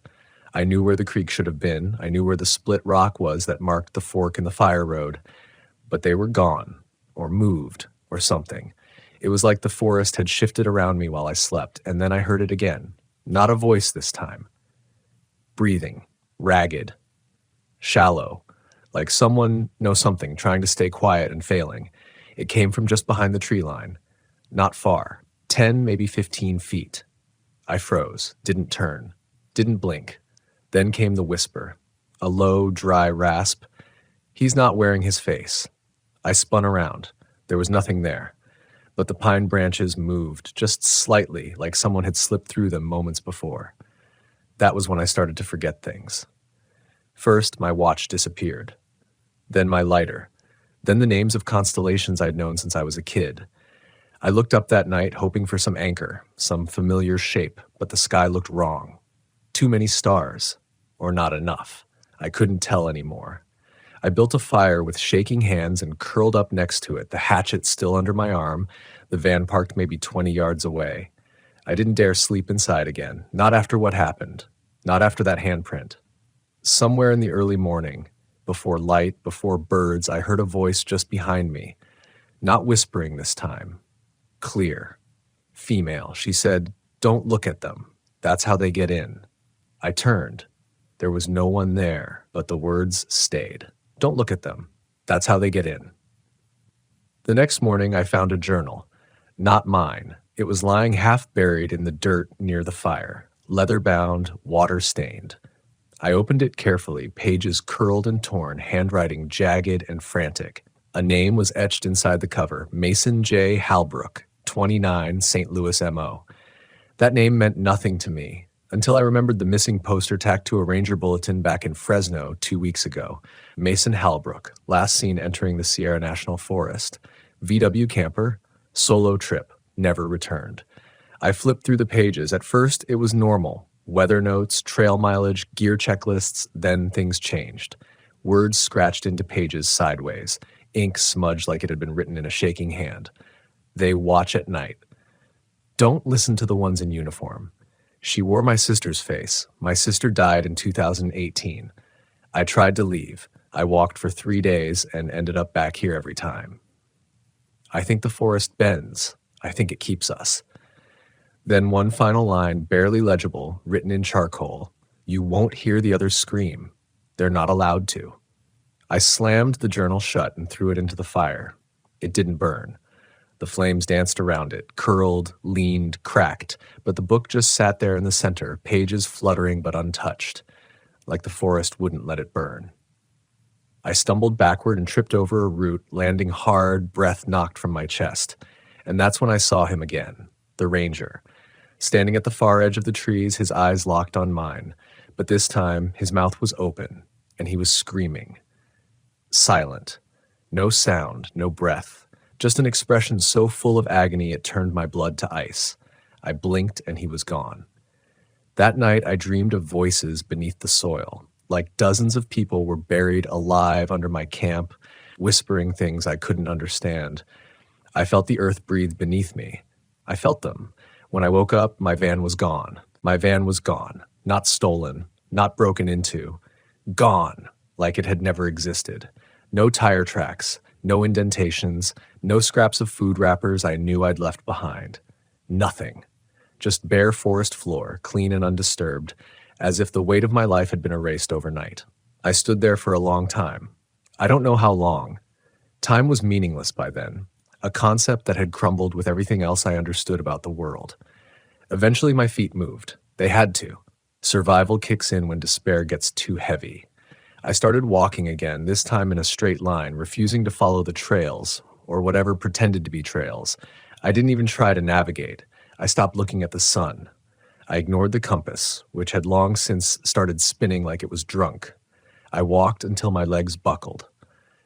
When I came to, it was dusk, and something was standing over me. Not close, maybe 20 feet, but close enough for its shape to register. A tall figure, dressed in a ranger's uniform. Same badge, same hat, but its posture was wrong. Too straight, too still, like a mannequin trying to pretend it was human. Its face was blurry. Not like I couldn't see it, like it refused to stay in place. Every time I looked directly at it, it shifted, twitched, pulsed like static on an old screen. And it was holding something. My van keys, dangling from its hand. I wanted to run, but my body wouldn't obey. My arms felt distant, my legs heavy. I blinked, and the figure was suddenly right in front of me. Too fast, too quiet. It leaned down, and I saw its mouth. It didn't have one. Just torn skin stretched across where the lips should have been. And yet I heard its voice, not with my ears, but inside my head, a low vibration, echoing between my ribs. "You're not lost? You were brought," I screamed. I don't remember how I escaped. Just flashes, dirt in my mouth, branches tearing at my clothes, a sound like thunder rolling deep underground. I ran for hours until my lungs nearly collapsed. Then I saw a light, not moonlight, too bright, too sterile. It was a headlamp. A human shape came running toward me, arms waving. For a moment, I thought I was hallucinating. But he grabbed me, solid, real, and shouted, "You okay? What the hell are you doing out here?" His name was Miguel. A forestry worker doing overnight trail repair for storm runoff. He was real. I know he was real because he smelled like sweat and diesel. Because when he pulled me into his ATV, the seats were cracked and old and smelled like plastic left too long in the sun. He drove us out of the forest in silence, except for the occasional glance toward me like he wasn't sure I was real either. I didn't speak until we hit the main road, the real one, with painted lines and signs and the distant hum of a gas station in the distance. I turned to him and said, "I need to tell you something." He nodded. But before I could say a word, he said, "Let me guess. You saw a ranger, but not really. And something followed you that wasn't there when you turned around." I stared at him, wide-eyed. He sighed, rubbed his face, and muttered, "You're not the first." Miguel didn't say much more until we were safely back in town. I couldn't tell if he was afraid to speak or if he just didn't want to believe what he already knew. He dropped me at a diner on the edge of a highway that felt like it belonged to reality. Warm lights, greasy smells, people talking too loud. I sat in a booth and shook for a long time. The waitress asked if I needed help. I told her I just wanted coffee and somewhere to exist for a few minutes. Eventually, Miguel returned with someone else, an older woman with gray braids and sharp eyes. She introduced herself as Lynn, said she was a retired wilderness firefighter, said she'd seen things too. Over the next 2 hours, she told me about the vanishings. Not the official ones, the ones you see on missing posters where someone wandered off trail and fell or got lost. These were different. People like me, like Mason Halbrook, like a couple in their 60s who vanished in Ozark in 2009. Their van found empty, parked, doors locked, with the campfire still going. "They say the forest takes them," she whispered, "but not the forest you think. There's something underneath it, something older." She pulled out a box of photos. Some were black and white, grainy, markings carved into trees in languages no one could identify, twisted roots that grew in impossible directions. Structures, altars, built from bone and moss, deep in places not marked on any map. "National forests," she said, "are some of the most beautiful land in America. But they weren't protected for us. They were protected from us. So people don't build, so people don't dig." She leaned closer, because what's buried doesn't want to stay that way. I wanted to dismiss it, chalk it up to stories, trauma, isolation. But then she showed me the last photo, a ranger. Same uniform, same patch, but the face, it was blurred. Just like mine had seen. Lynn said one last thing before I left. "If you ever feel the silence, run. If you hear the voices, don't listen. And if you see someone familiar in the forest, don't trust it. Not even yourself." It's been 8 months since I came out of that place, since I lost the van, the trail, the memory of what it felt like to feel safe in the woods. I've tried to go back to normal, sleep in a real bed, eat in crowded restaurants, make jokes about bad cell service, instead of choking on the panic that wells up whenever I see full bars vanish without warning. But it's still in me. Not the forest. The silence. See, I used to love the quiet of the woods. I used to park my Volkswagen on some remote slope, slide open the side door, and just breathe. Let the night surround me, let the wind speak to the trees. But now I listen too hard. And sometimes, when it's really quiet, when I've driven a little too far off-grid and the music cuts out, I hear it again. A whisper just beneath the hum of the engine. The kind of whisper that isn't sound, but memory. I haven't gone back to the Sierras, or the Ozarks, or anywhere that bleeds off into forest with no lights, no people, no exit signs. But I still camp, because that's the thing no one tells you about fear. If you let it win, it doesn't just steal your safety, it steals your freedom. And I didn't crawl out of that forest just to live scared. I take precautions now. I don't camp alone. I tell people where I'm going. I carry 2 GPS trackers, 1 satellite, 1 old school radio. I leave markers. I track the weather. I trust my instincts. I walk away the moment something feels off, because I've learned the hard way. Our instincts are never wrong. You just have to listen before it's too late. There's something else I've come to believe, something deeper than even Lynn could put into words. Something about the way the earth remembers what we try to forget. Maybe those things out there, those not quite rangers, those walking echoes, maybe they're not evil in the way we understand it.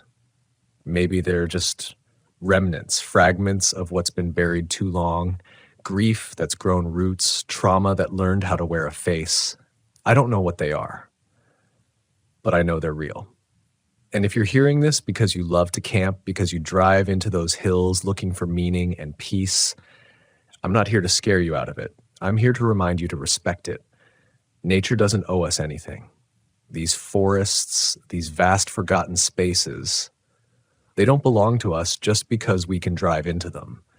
They've seen things we haven't, held things we can't name. And when you camp beneath those stars, when you let the fire die and crawl into the dark, you're not alone, even when it feels like it. So listen to the trees, watch the birds, trust the silence when it shifts. And above all else, if a ranger finds you on a night when your phone stops working and their badge shines too bright and their voice sounds just a little too far behind their smile, don't ask questions, don't follow, don't even look back, because some disappearances don't happen all at once. Some of us vanish slowly, and some of us come back changed.